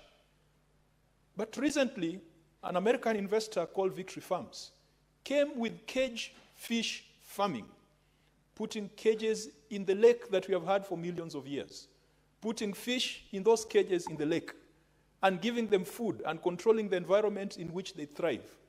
Today, Victory Farms is generating 5 billion Kenya shillings gross revenue in a year in a far corner of Suba. Almost the same revenue that the county government of Homa Bay has at its disposal. Why? Because they brought in innovation, they brought in science, they brought in technology, they brought in people who had been taken to school to study fish, how fish breeds, how fish grows, and how fish can be taken care of. We must bring back farmers' training colleges. Planting of maize is not just something you wake up and do. In my community, we would, of course, plow the fields with oxen plows. That in itself is an art. To be able to manage 6 cows tethered on a yoke, pulling one plow, and to be able to do that with straight lines, with straight lines for acres upon acres, those were traditional techniques which I don't know who will teach them. Perhaps mechanization has made that obsolete. But Madam Speaker, when I go to the village, I am told that the farms that were tilled using tractors, compared to the farms that were tilled using oxen, the farms tilled using tractors, the tractors tend to turn the soil too deep. And as a result, it brings up certain pests that are buried further down. And our people have got very interesting knowledge. They will tell you this farm was plowed using a tractor, this farm was plowed using an ox. Now, the skills on oxen plowing is virtually dead, and I don't think it used to be taught in farmers' training colleges. Now, after you have plowed your farm, Madam Speaker, we would then plant seed, and that seed would not come from a shop. The seed would be the residue from the last harvest. And what our people would do is that if you got a good crop, you'd choose the biggest corns or the biggest ears of maize, and then you'd dry it, and then you'd put ash on it, and then you'd stick it on the roof, and it was a grass-thatched roof, particularly where there's a kitchen, so that for the entire year the smoke would billow, and that seed would harden, and it would not be attacked by weevils or any other pests, so that the next season you could plant it. Madam Speaker, there are now innovations, there are now seed that can grow in different areas, but our people do not have the knowledge because they do not have access to farming, training, and innovations that they are supposed to get through the county governments. Once you have planted the seed, you come back to weed your farm, and you find your farm has got a beautiful purple foliage of a weed called striga. Madam Speaker, there is no other weed that is as beautiful but as damaging. The striga weed, just like the maize lethal necrosis disease that we're discussing right now, it affects Bomet, it affects Homa Bay. But one other big pest that we have to contend with in our regions is that very beautiful purple flower. When you're driving past or when you're passing a farm, you'd be amazed. This is a beautiful farm, very beautiful purple flowers. But that is the biggest pest that we have to contend with. Madam Speaker, for some time, ICIPE, the International Center for Insect Physiology and Ecology, based in Beta Town in Homa Bay County, tried to help farmers to deal with the striga menace. Of course, the only solution that seems to work so far is for farmers to pull out the striga at an early age. And striga, the seed propagates through the roots. So if you don't pull it out, if you don't pull out the entire thing from the roots, then it continues to propagate. In fact, a field that has been plowed using a tractor, because the striga weeds, the seeds go very deep. Our people are saying that when you use a tractor, then it brings up the seeds, and then you've got a beautiful purple foliage of a pest. Now, our people didn't know how to deal with striga, and it really stunts maize, and I think it would affect production by more than 60%. It also drives up the cost of producing an acre, because you have to weed not just once, you have to weed twice. And yet there are they called these things for killing weeds in farms? I'm not sure whether they are caricides or they're called herbicides. Madam Speaker, our people don't know how to use herbicides. They can't imagine that there's something that you can spray in your farm to kill herbs and to preserve the maize.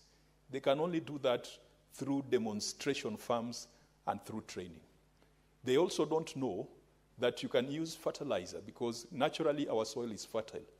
But someone should demonstrate to them that when you use fertilizer, then your production goes higher.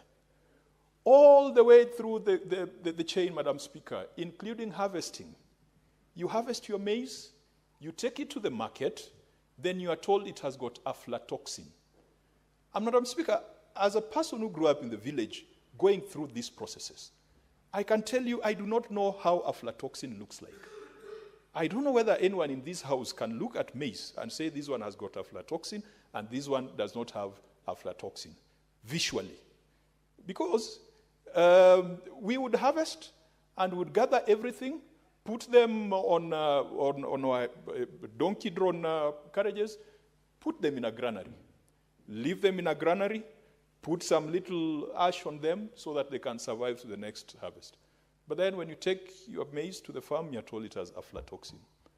Can someone come and teach us how aflatoxin looks like? Can someone come and tell us what to do with our soil? Because we hear that aflatoxin comes from the soil.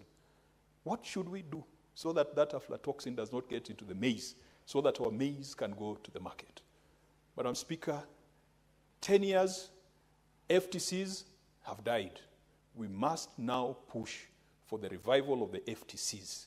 And when we'll be coming to Homa Bay, if you're doing the devolution conference at Tomboya University College, let's remember that that was a farmers training college. And for the benefit of farmers in Bomet and in other counties, let's push. If each county cannot do an FTC, let us then have regional centers of excellence where our farmers can be taught what to do. We passed a law in this house called the Warehouse Receipt System. We've got a Warehouse Receipt Systems Council in this country. The Warehouse Receipt System, Madam Speaker, was supposed to move maize farmers from peasant subsistence farmers to people who could use their produce as collateral. You go harvest your maize, you have been trained how to tell whether it has aflatoxin or not, you take it to warehouse, a certified warehouse, you keep your 100 bags of maize in that certified warehouse, and you are given a warehouse receipt. And with that warehouse receipt, your child should never be sent away from school because it is as good as cash. To what extent have our farmers understood that concept?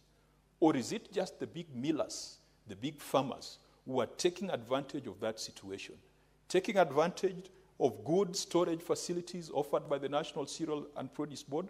Because I believe that they are one of the registered warehouses where you can make your depository of crop and get a warehouse receipt. Perhaps, and since I sit with Senator Wakoli in the Agriculture Committee, it is time for this House to query to what extent has a warehouse receipt system been adopted in this country? What is the level of understanding or appreciation of our farmers? Because, Madam Speaker, maize farmers walk around as if they're the poorest people. And we can only fix that by bringing them back to the cash economy. Madam Speaker, as I finalize, because this is a petition and already the committee has given directives, for me, my only emphasis is let's help our farmers to get the best practice, best science, best innovations that can help them to do agriculture, not just as a hobby, but to do agriculture as a cash and economically empowering activity. And let us also push the Ministry of Agriculture. Madam Speaker, we don't have a clear agricultural sector strategy in this country. When Mwai Kibaki took over, we had the strategy for revitalization of agriculture. Through the strategy for revitalization of agriculture, we collapsed all the many parastatals and put up one thing called the Agriculture, Food, Fisheries Authority. 10 years later, from AFA, we have divested fishery. From AFA, we have divested livestock. We have divested tea. We have divested coffee. We have divested milk. We have reversed everything that the Kibaki government put forth because that was what was going to help us realize Vision 2030. Today, we don't have a coherent plan. The last one was called Agricultural Sector Transformation and Growth Strategy that was launched by either Munya or Linturi.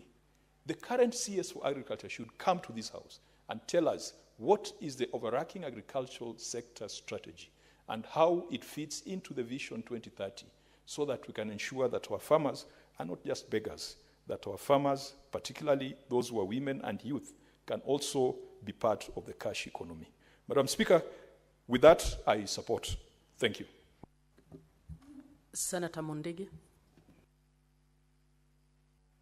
Asanti Bi Speaker kwa kunipa ruhusa niweze kuchangia mjadala ambayo unaendelea wa kamati ya kilimo ambaye mimi mwenyekiti mdogo wa hiyo kamati.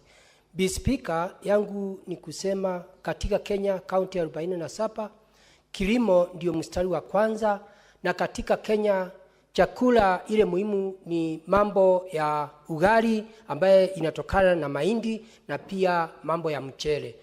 Bi Speaker, tukifuatilia na mambo hiyo yote inatokana na mambo ya kilimo, na kama kuna kitu imewachwa mstari wa mwisho, haiwekwi kipaumbele, ni mambo ya kilimo na sua ya mahindi na mchele, kwa sababu yale tunachambua hapa imeendelea kwa kipindi ya mwaka 11, miaka 12. Ni mambo ya ajabu, kwa sababu miaka mingi tumekuwa tukichambua mambo ya kilimo, kwa sababu tunajua mambo ya kilimo, Mr. Speaker, tunajua mfanyikazi aidha ni mkubwa ama ni mdogo, ama ni waziri ama si waziri, aidha ni mtoto wa shule ama si mtoto wa shule. Siku hizi kilimo tunakiweka kipaumbele, kwa sababu hata vijana wetu wakikosa kazi tunaelimisha Mr. Speaker waende kuangalia mambo ya kilimo. Mr. Speaker, tunaongea kilimo ya mahindi ambayo iko Bometi, vile tuliona mambo inaendelea. Mr. Speaker, nikumbusha seneti wakati wa zamani, wakati Rais Moi alikuwa anaongoza, tunakumbuka vizuri kulikuwa na mambo ya wale watu extension agricultural officers ambaye walikuwa nafunza watu mambo ya monyoko wa udongo, na pia Mr. Speaker, mambo ya kupanda miti na pia usimbanji wa mitaro. Mr. Speaker, mambo ya kilimo katika wakati huu imekuwa na shinda. Na ninakumbuka vizuri Mr. Speaker, kama tunaweza kusikilia mambo ya kilimo Mr. Speaker, tunaweza kuwa tunakaa vizuri, kwa sababu kama mtu akikosa chakula, akikosa msaada Mr. Speaker, na awe na pesa yake hata kidogo, nakumbuka wakati tulichaguliwa mwaka wa kipindi 2022 kulikuwa na janga la njaa, lakini Mungu akasaidia Mr. Speaker, na mvua ikanyesha, na tulikumbuka tulikuta unga wa mahindi kilo 2 ikitoka shilingi 210. Mr. Speaker, wakati mvua ilinyesha na kilimo ikawa nzuri, kwa sababu Mungu alipatiana mvua, ilikuwa kama saa hii inatoka shilingi 130. Mr. Speaker, kama Mungu alitusaidia, kama watu wa serikali upande wa agriculture, kama wangetusaidia ile mambo inafaa, kama ya mbegu nzuri, mambo ya mbegu, mambo ya usimbanji wa dams na kila kitu Mr. Speaker, upande wa kilimo ya mahindi hatungesikia hiyo mambo imefanyika katika hiyo county. Mr. Speaker, tunaweza kuchangia tukisema ni county moja ya Bomet. Mr. Speaker, tunajua sio county moja ya Bomet, ni county nyingi. Ni vile Mr. Speaker, ile senator aliona kwao hiyo mambo inaendelea, na mambo mingi watu wameifunikia na wakuweza kuangalia kutaendeaje. Kwa Mr. Speaker, naunga mkono vile kamati ya agriculture ambaye mimi mwenyekiti mdogo, vile tulichambua hiyo maneno na tukasema wale watu waweze kusaidiwa. Ndio Mr. Speaker, watu wengi wamekuwa kinena, kumekuwa hata saa nyingine Mr. Speaker, upande wa agriculture watu waambiwa waweke bima ya insurance, lakini Mr. Speaker, hakuna mtu yoyote huwa na gari upenda kuweka insurance yalipwe pesa. Mr. Speaker, hata mambo ya kilimo hakuna mtu angetaka kuweka bima aweze kupata pesa. Kwa Mr. Speaker, ningeomba serikali ambayo inatuongoza ya Kenya Kwanza iweke kipaumbele mambo ya kilimo ya hii tunachangia mambo ya mahindi Mr. Speaker. Nikichambua vizuri Mr. Speaker, nikisema kama upande mchele unalimwa kama kaunti ya Kirinyaga na kaunti zile zingine, ukienda pale Mr. Speaker, saa hii kaunti ya Kirinyaga wadudu wale wako pale ni wengi sana, na Mr. Speaker, saa ile kule kuna watu wanaitwa agricultural officers, lakini Mr. Speaker, wameshindwa na ile wadudu ambaye wako kule. Unakuta ile ukulima wa mambo ya Mr. Speaker ya mchele imelete sinda. Mr. Speaker, sio peke yake huko, hata huko Kisumu na kila kona sote. Kwa hiyo Mr. Speaker, mpaka tuongee vile mkulima ataweza kusaidiwa, kwa sababu katika serikali ya Kenya Kwanza agenda yao ya kwanza ni mambo ya kilimo, ni mambo ya afya, ni mambo ya parapara na mambo ya elimu. Mr. Speaker, hiyo mambo yote mpaka tuilete pamoja, au watu wote hiyo wizara iweze kuangaliwa njia ile inafaa. Mr. Speaker, nikisema mambo ya kilimo katika Embu County, ukienda tunaongea mambo ya majani Mr. Speaker, tunaongea mambo ya kahawa, tunaongea mambo ya maembe. Unakuta Mr. Speaker, hata maembe iko na shinda, na hiyo iko pamoja na kilimo, unakuta iko na wadudu, unakuta watu wanalima, lakini unakuta wakati waenda kuvuna wanafuna maembe ile haifai na ile maembe mbaya. Kwa hiyo Mr. Speaker, mambo ya kilimo tukiangalia, tunataka tuangalie sio kaunti moja, tunafaa tuangalie katika kaunti 47. Mr. Speaker, nikiwa senator ambaye wa Embu County, nakumbuka ile kaunti ya Embu Mr. Speaker, katika upande wa Mbeere South na Mbeere North. Mr. Speaker, huko kilimo yetu ni mambo ya kitu inaitwa murasitu muguka, na unajua iko katika Crop Act. Mr. Speaker, unakuta hata ile kilimo ya murasitu muguka, Mr. Speaker, hainjaangaliwa vizuri. Unakuta hata ndawa, Mr. Speaker, wizara ya kilimo hainjaangalia watu wataweza kuisaidia mna gani ndio kilimo yao iweze kuendelea vizuri. Kwa hiyo Mr. Speaker, mambo mingi katika wizara ya kilimo, serikali iweze kuangalia wale wasomi vizuri ambaye waangalia mambo ya kilimo vizuri, ndio kama kaunti zetu zote siwe kitu ya kwanza iwe na maji kama ndamsile kubwa ya kupeleka maji kwa wale watu wanalima, iwe na pia water pan na pia boho na pia kushika maji, kwa sababu kama sasa Mr. Speaker, saa hii mvua inaenda kunyesha, unakuta saa hii janga la njaa inaonekana kwa sababu hakuna maji na hakuna Mr. Speaker mambo ya storage ya kuweka maji. Kwa hiyo Mr. Speaker, tukiongea mambo ya vitu zile zingine zote pamoja na zile zingine, kilimo ni ya njia nyingi. Tunataka Mr. Speaker, kwa sababu tunajua kilimo iko katika kaunti ya 47 na iko katika devolution. Sisi tukiwa maseneta, ningeomba kuonekane kama kunaweza kuwa wakati wa budget, Mr. Speaker, kama Mr. Speaker kutakuwa na pesa imetangwa wakati kumeonekana mimea yetu Mr. Speaker imeleta shinda, unakuta senators itakuwa na ile hela inaweza kupitisha wakulima wakipata shinda waweze kusaidiwa. Kwa sababu Mr. Speaker, mambo ya mbegu zote unakuta wale watu company ya Sind inapeana mbegu mbaya, hata mahindi, hata maharagwe na vitu zile zingine. Kwa hiyo Mr. Speaker, mpaka tujiandae wakati huu, unakuta Senate ni hapa house iweze kuangalia vile itasaidia mkulima. Sio mambo ya ukulima peke yake Mr. Speaker, hata mambo ya mazao yetu bali tutaweza kuuza katika nchi zile zingine. Kama sasa nakumbuka Mr. Speaker, mambo ya kilimo ya mbuzi na ng'ombe, juzi tu serikali ilikuwa inaonelea vizuri iwe ng'ombe na mbuzi sikindungwa sindano juu ya biashara yetu, ndio zile nyama wale watu wa Northeastern wao wakiuza kule nchi za ng'ambo. Mr. Speaker, yende ikawa hiyo mambo haikuwa mbaya, lakini kwa sababu hakukuwa na mambo ya public participation, ningeomba Mr. Speaker, mambo mingi, kwa sababu siku hizi tuko katika nchi ya demokrasia Mr. Speaker, mambo mingi ikifanyika kuwe na mambo ya public participation, ndio mkulima ama mwananchi au akiwa anaendelea anajua nini anaendelea. Kwa hiyo Mr. Speaker, ningeomba watu wengi kama kaunti ya Embu iweze kusaidiwa mambo mingi na maji ya mboo na ndamu zile vitu zingine na pia na ndawa. Na pia Mr. Speaker, ningeomba kufanywa research wale agricultural officers wakienda Embu ile mrasi tokomuka iende ikawa ile tumefanya research kidogo inaweza kuwa wakati moja itatengeneza juice na wine na mbigiji na pia inaweza kutoka hata ndawa. Kwa hiyo ningeomba Mr. Speaker, mambo ya agriculture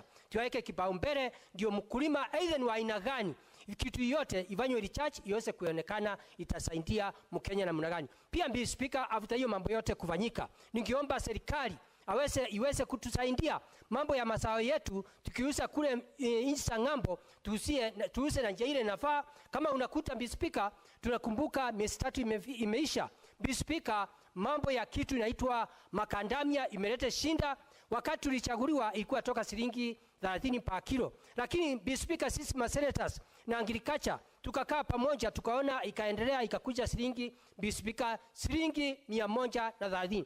Lakini wakati kulisemekana Mr. Speaker yende ikawa kwa kipindi ya miaka 3 Mr. Speaker, mambo ya makandamia watu wengi watakuwa merima na itakuwa inauzwa huko nje ya ng'ambo. Mr. Speaker, ningeomba watu wafunzwe vizuri, ifanywe public participation, waambie ni kwa nini haitakuwa nanuliwa, ndio mkulima awache kulia, kwa sababu kuna shinda mambo pia ya makandamia na tunajua kaunti nyingi inalima vitu inaitwa makandamia. Kwa hiyo Mr. Speaker, mimi nikiwa mwenyekiti mdogo wa hii kamati ya agriculture naunga hiyo mjadala mkono, na nikimalizia ningeomba kila mbegu ya aina yote kuonekane kama kuna mbegu ile haitakuwa inakaa kwa muda mrefu. Kwa hiyo Mr. Speaker, mimi nikiwa Central Embu County naunga mkono. Mimi ni Daktari Alexander Munyimudigi. Asante bwana, asante sana Mr. Speaker.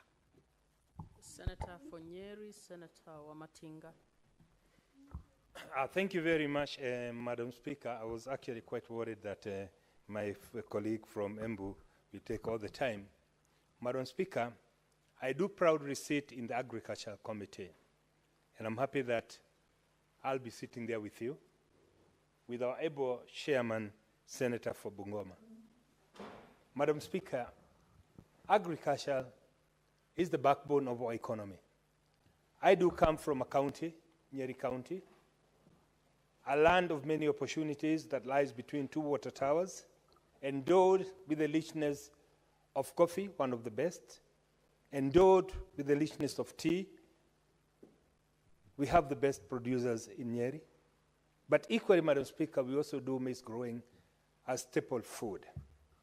However, the practice that we've continued to have in our style and technology of farming has remained the same over the last couple of decades. I do recall, and vividly so, Madam Speaker, that indeed, when I was going to the farm with my grandmother, the technology that we used of plow and plant, the harvesting, the post-harvest management of the crop has remained pretty much the same. However, Madam Speaker, we are all aware that the environment, the climate, and the global warming has contributed to quite many factors that have affected our farm produce negatively. Therefore, Madam Speaker, it is imperative that given the changing times, given the changing technologies, that we must leverage the available technology to ensure that we do not only get the best seeds, but we also have the best management of some of the pests and diseases that affect our crops. Madam Speaker, as a member of the Agricultural Committee, I've had an opportunity to visit a number of countries across the globe, and I've had the opportunity also to see some of the best practices. Some of these pests, some of these diseases, Madam Speaker, they can be controlled using biotechnology that's available. We know some of these main diseases, and indeed all the crop diseases, can be modified in a way that they are not going to affect our crops. It is also not lost to us, Madam Speaker, that Kenya used to be one of the leading countries in this part of the world in terms of agricultural technology. I do recall when JKUAT was being financed by JICA, one of the informing factors, Madam Speaker, was to make it a hub to produce agro-engineers who will be able to steer this country into ensuring that we have food security. Madam Speaker, the entrance of devolution after the promulgation of the 2010 Constitution brought a lot of good tidings to the Kenyans. But with it also came a lot of misfortune. One of them being that we devolved, and rightfully so, Madam Speaker, agriculture, but instead of institutionalizing some of these institutes, like research centers, because some of the counties that we have in this country, Madam Speaker, are too small not to be able to afford to have the technology that they would need to do the research. And therefore, Madam Speaker, it is imperative that we will leverage the institutions of higher learning that we have in this country, and we make sure that we bring all the stakeholders together, be it the county government, the farmers and research institutions, so that we can be able to mobilize resources, pull resources together, so that some of this research that needs a lot of resources, needs a lot of advanced knowledge and technology can be done. Madam Speaker, when we brought in devolution, field extension officers, which were during our times very many and all over, some county governments could not afford to finance them. And therefore, Madam Speaker, we used to have cattle dips, we used to have research centers, we used to have people who used to visit the farms and work with the farmers. We used to have demonstration farms that could show the farmers some of the best practices. And we had localized kind of research that could tell this breed of maize, potato, or even coffee is doing good in this area. Madam Speaker, it may surprise you that the last time we came with a crop variety, the Loiro 11 of coffee, was way back in the 90s. Since that time, Madam Speaker, we've stagnated because we decided to devolve, and with it we devolved everything, and the budget that followed those functions was not devolved. This is where the rain started beating us, Madam Speaker. As we were interrogating this issue of the maize crop in Bomet, it was not lost to us, Madam Speaker. This is a problem that has continued to face many farmers, be it the coffee farmers, be it the tea farmers, even daily farming, Madam Speaker. We continue to face adverse movements of prices because of the global challenge that we have.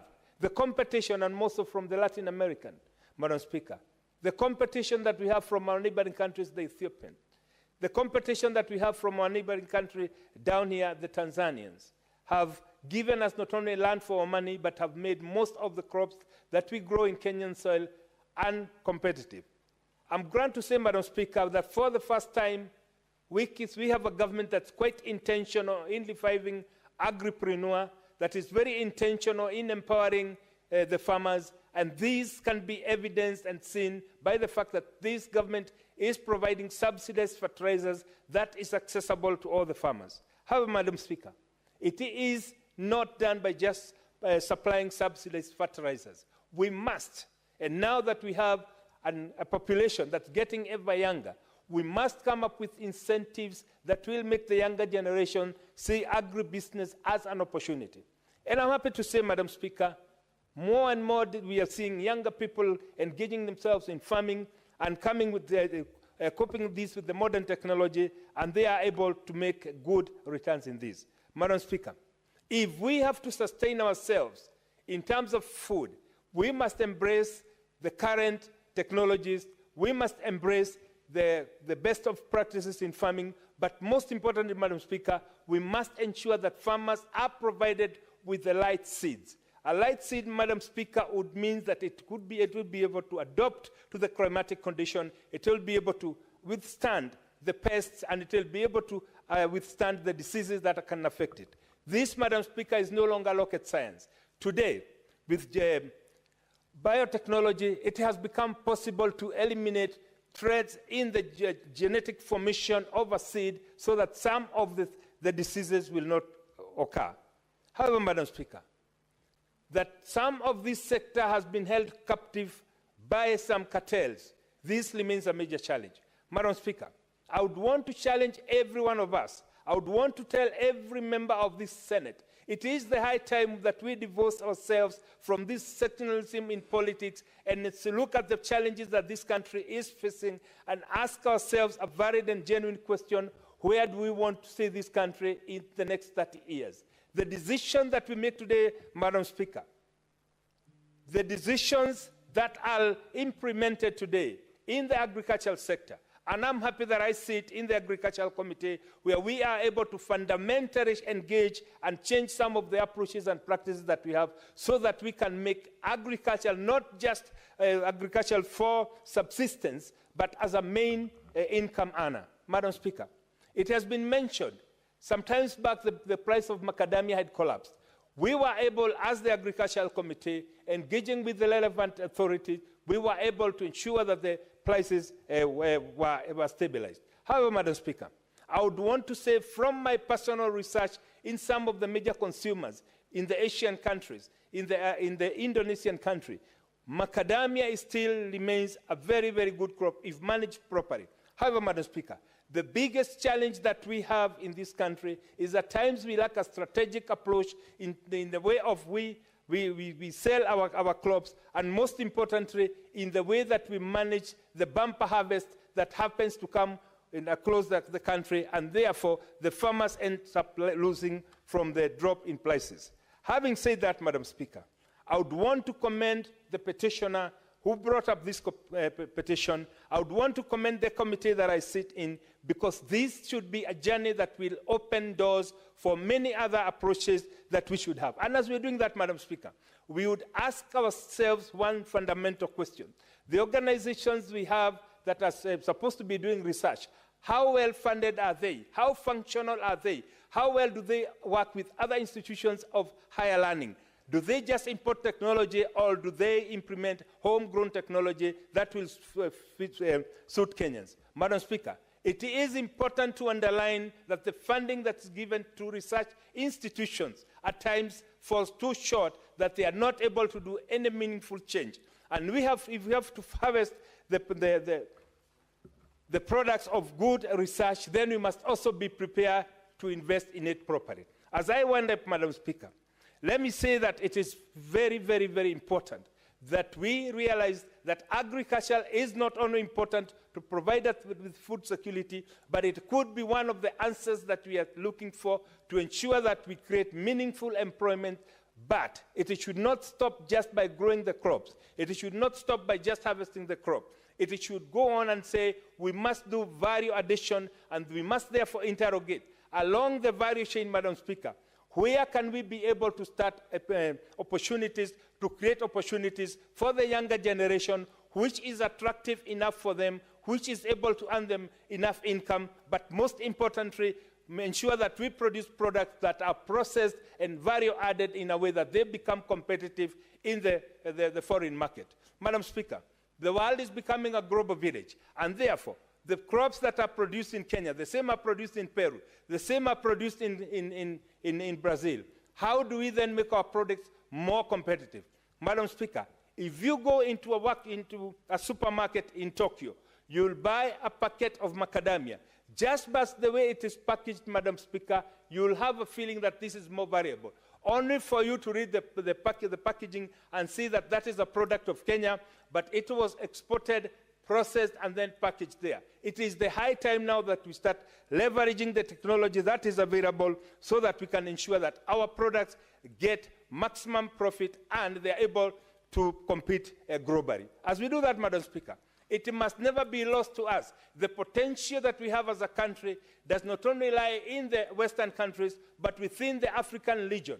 Madam Speaker, just the other day I was in Angola, and I realized the potential we have to sell our dairy product there is quite enormous. I was in Ghana, and I saw that the potential that we have to sell our Kenyan tea there is quite enormous.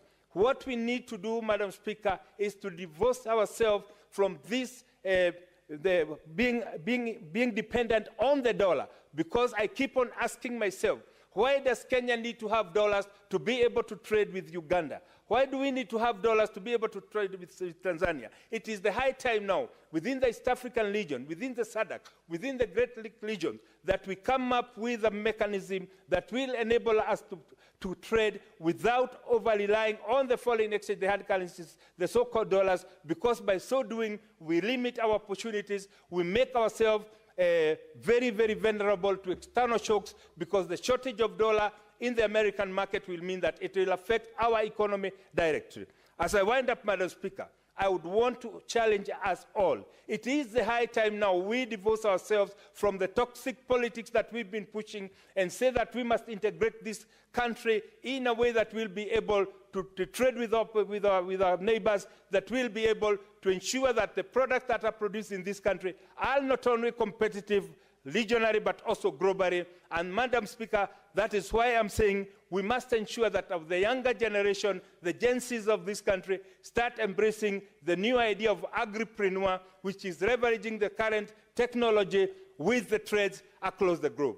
Madam Speaker, because I'm looking at the watch there, I might not be able to finish what I wanted to contribute to, but I can see I still have a couple of minutes to go, and I can say, Madam Speaker, as we talk about advancing our agriculture, as we talk about creating industries, as we talk about creating opportunities for our young people, let us invest in their education so that they'll be able to work on the research, so that they'll be able to come with new varieties, they'll be able to come with yields and crops that will withstand the climatic conditions. It must never be lost to us, Madam Speaker, that the kind of climatic conditions we had 20 years ago, the kind of pests that we had 20 years ago, they have genetically modified themselves and therefore made themselves more resistant to some of the pesticides that we use. And therefore, this is the high time that we say, why don't we leverage technology with the modern technology? Madam Speaker. Just to hold on a little, Honorable Speaker, Honorable Senators, I'd like to extend the session in accordance with the relevant standing order by 10 minutes after the 6:30 to enable the mover to reply. Thank you very much, Madam Speaker. As I conclude, I would want to say that this is a golden opportunity that the Senate has. Agriculture being a devolved function. Maybe it is the whole high time that we put our foot down. Make sure that we bring the counties. And it is the high time, Madam Speaker, to start telling our governors it is not the time of saying come and buy. It is the time now to say that let us show what it is that we have done for our counties. And this can only be seen by the direct input that we have in ensuring that we mainstream the younger generation into agripreneur and ensuring that our local institutions, our TFETs, are offering courses that are in tandem with what we have. And what we have, Madam Speaker, as the backbone of our economy is agripreneur, and that is the future of this country. And I'm sure, Madam Speaker, with the right decision, with the right interventions, and with the right commitment from the county governors, we can make sure that this country is food secure. We can ensure that we create enough opportunities for our young people, and most importantly is that we can ensure that no Kenyan will walk with a bow in the head to beg for food because this country is starving. Madam Speaker, I support. The mover may now reply.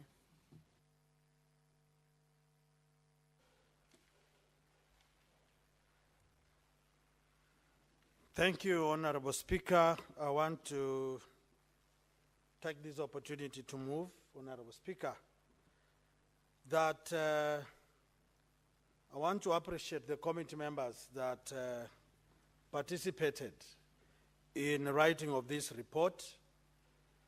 Honorable Member Abbas, Honorable Wamatinga, Honorable Mundigi, Otieno Kajwang, Honorable Jienda, Honorable Mofire, and the entire team, Honorable Ezena, for being steadfast to ensure that this work is properly done. And I don't want to forget our able secretariat who have worked with us the entire journey of listening to this petition. I want equally to appreciate the petitioner for standing up for his people, standing up for their rights, and acknowledging that the Senate is a better place to articulate their issues because we deal with facts and information that is justifiable. And Honorable Speaker, today the petitioner is a happy gentleman in Bomet because the people of Bomet have a reason to confide in the Senate and their leadership. Honorable Member, I also want to appreciate the senators who have stood up to congratulate, contribute, and equally add flesh and content to this discussion. Honorable Speaker, I want to appreciate Honorable Cheregei, Honorable Cherioto, Majority Leader, Mheshimiwa wa Mungatana, Mheshimiwa Ledama, Mheshimiwa Sigei, the host senator, Daktari Mondigi, and finally Mheshimiwa Wamatinga. Honorable Speaker, when you listen to all these gentlemen, the senators who have talked here today, they concur that agriculture is devolved. They agree that the devolution of agriculture was not meant to punish the people of Kenya and the people in counties, but the proprietors of devolution expected that the county government will stand up to be counted and use the devolved monies to improve the welfare of farmers by pumping resources into agriculture institutes, train farmers, expose farmers, and work in collaboration with the national government to obviate what we have seen in this petition, Honorable Speaker. Mheshimiwa Speaker, you've seen what these members have said. The reluctance of government and state agents from articulating and sorting issues at the grassroots level and leaving people to the mercies of God and nature. We want to talk to Kenyans and assure them that as a committee, we are going to ensure that every arm of government and county government will be held responsible and accountable to the people, and they must be able to offer solutions and not only be part of the participants of causing agony and trouble to Kenyans. Members have articulated here, Honorable Speaker, that the collapse of training institutions is a major blow to this country. There is a big clamor for universities, Honorable Speaker, but you can't have universities without food, Honorable Speaker. You can't have facilities and infrastructure in this government without food, Honorable Speaker. Enough food and surplus is a tool or a means for people to add money into their pocket. So as a committee, we'll do that. Finally, in terms of the recommendations, as I've put here, Honorable Speaker, we will ensure that we pursue the recommendations as ably requested by Honorable Sigei, that we will request the implementation of this thing squarely to be part of the liaison committee, and we shall do what needs to be done.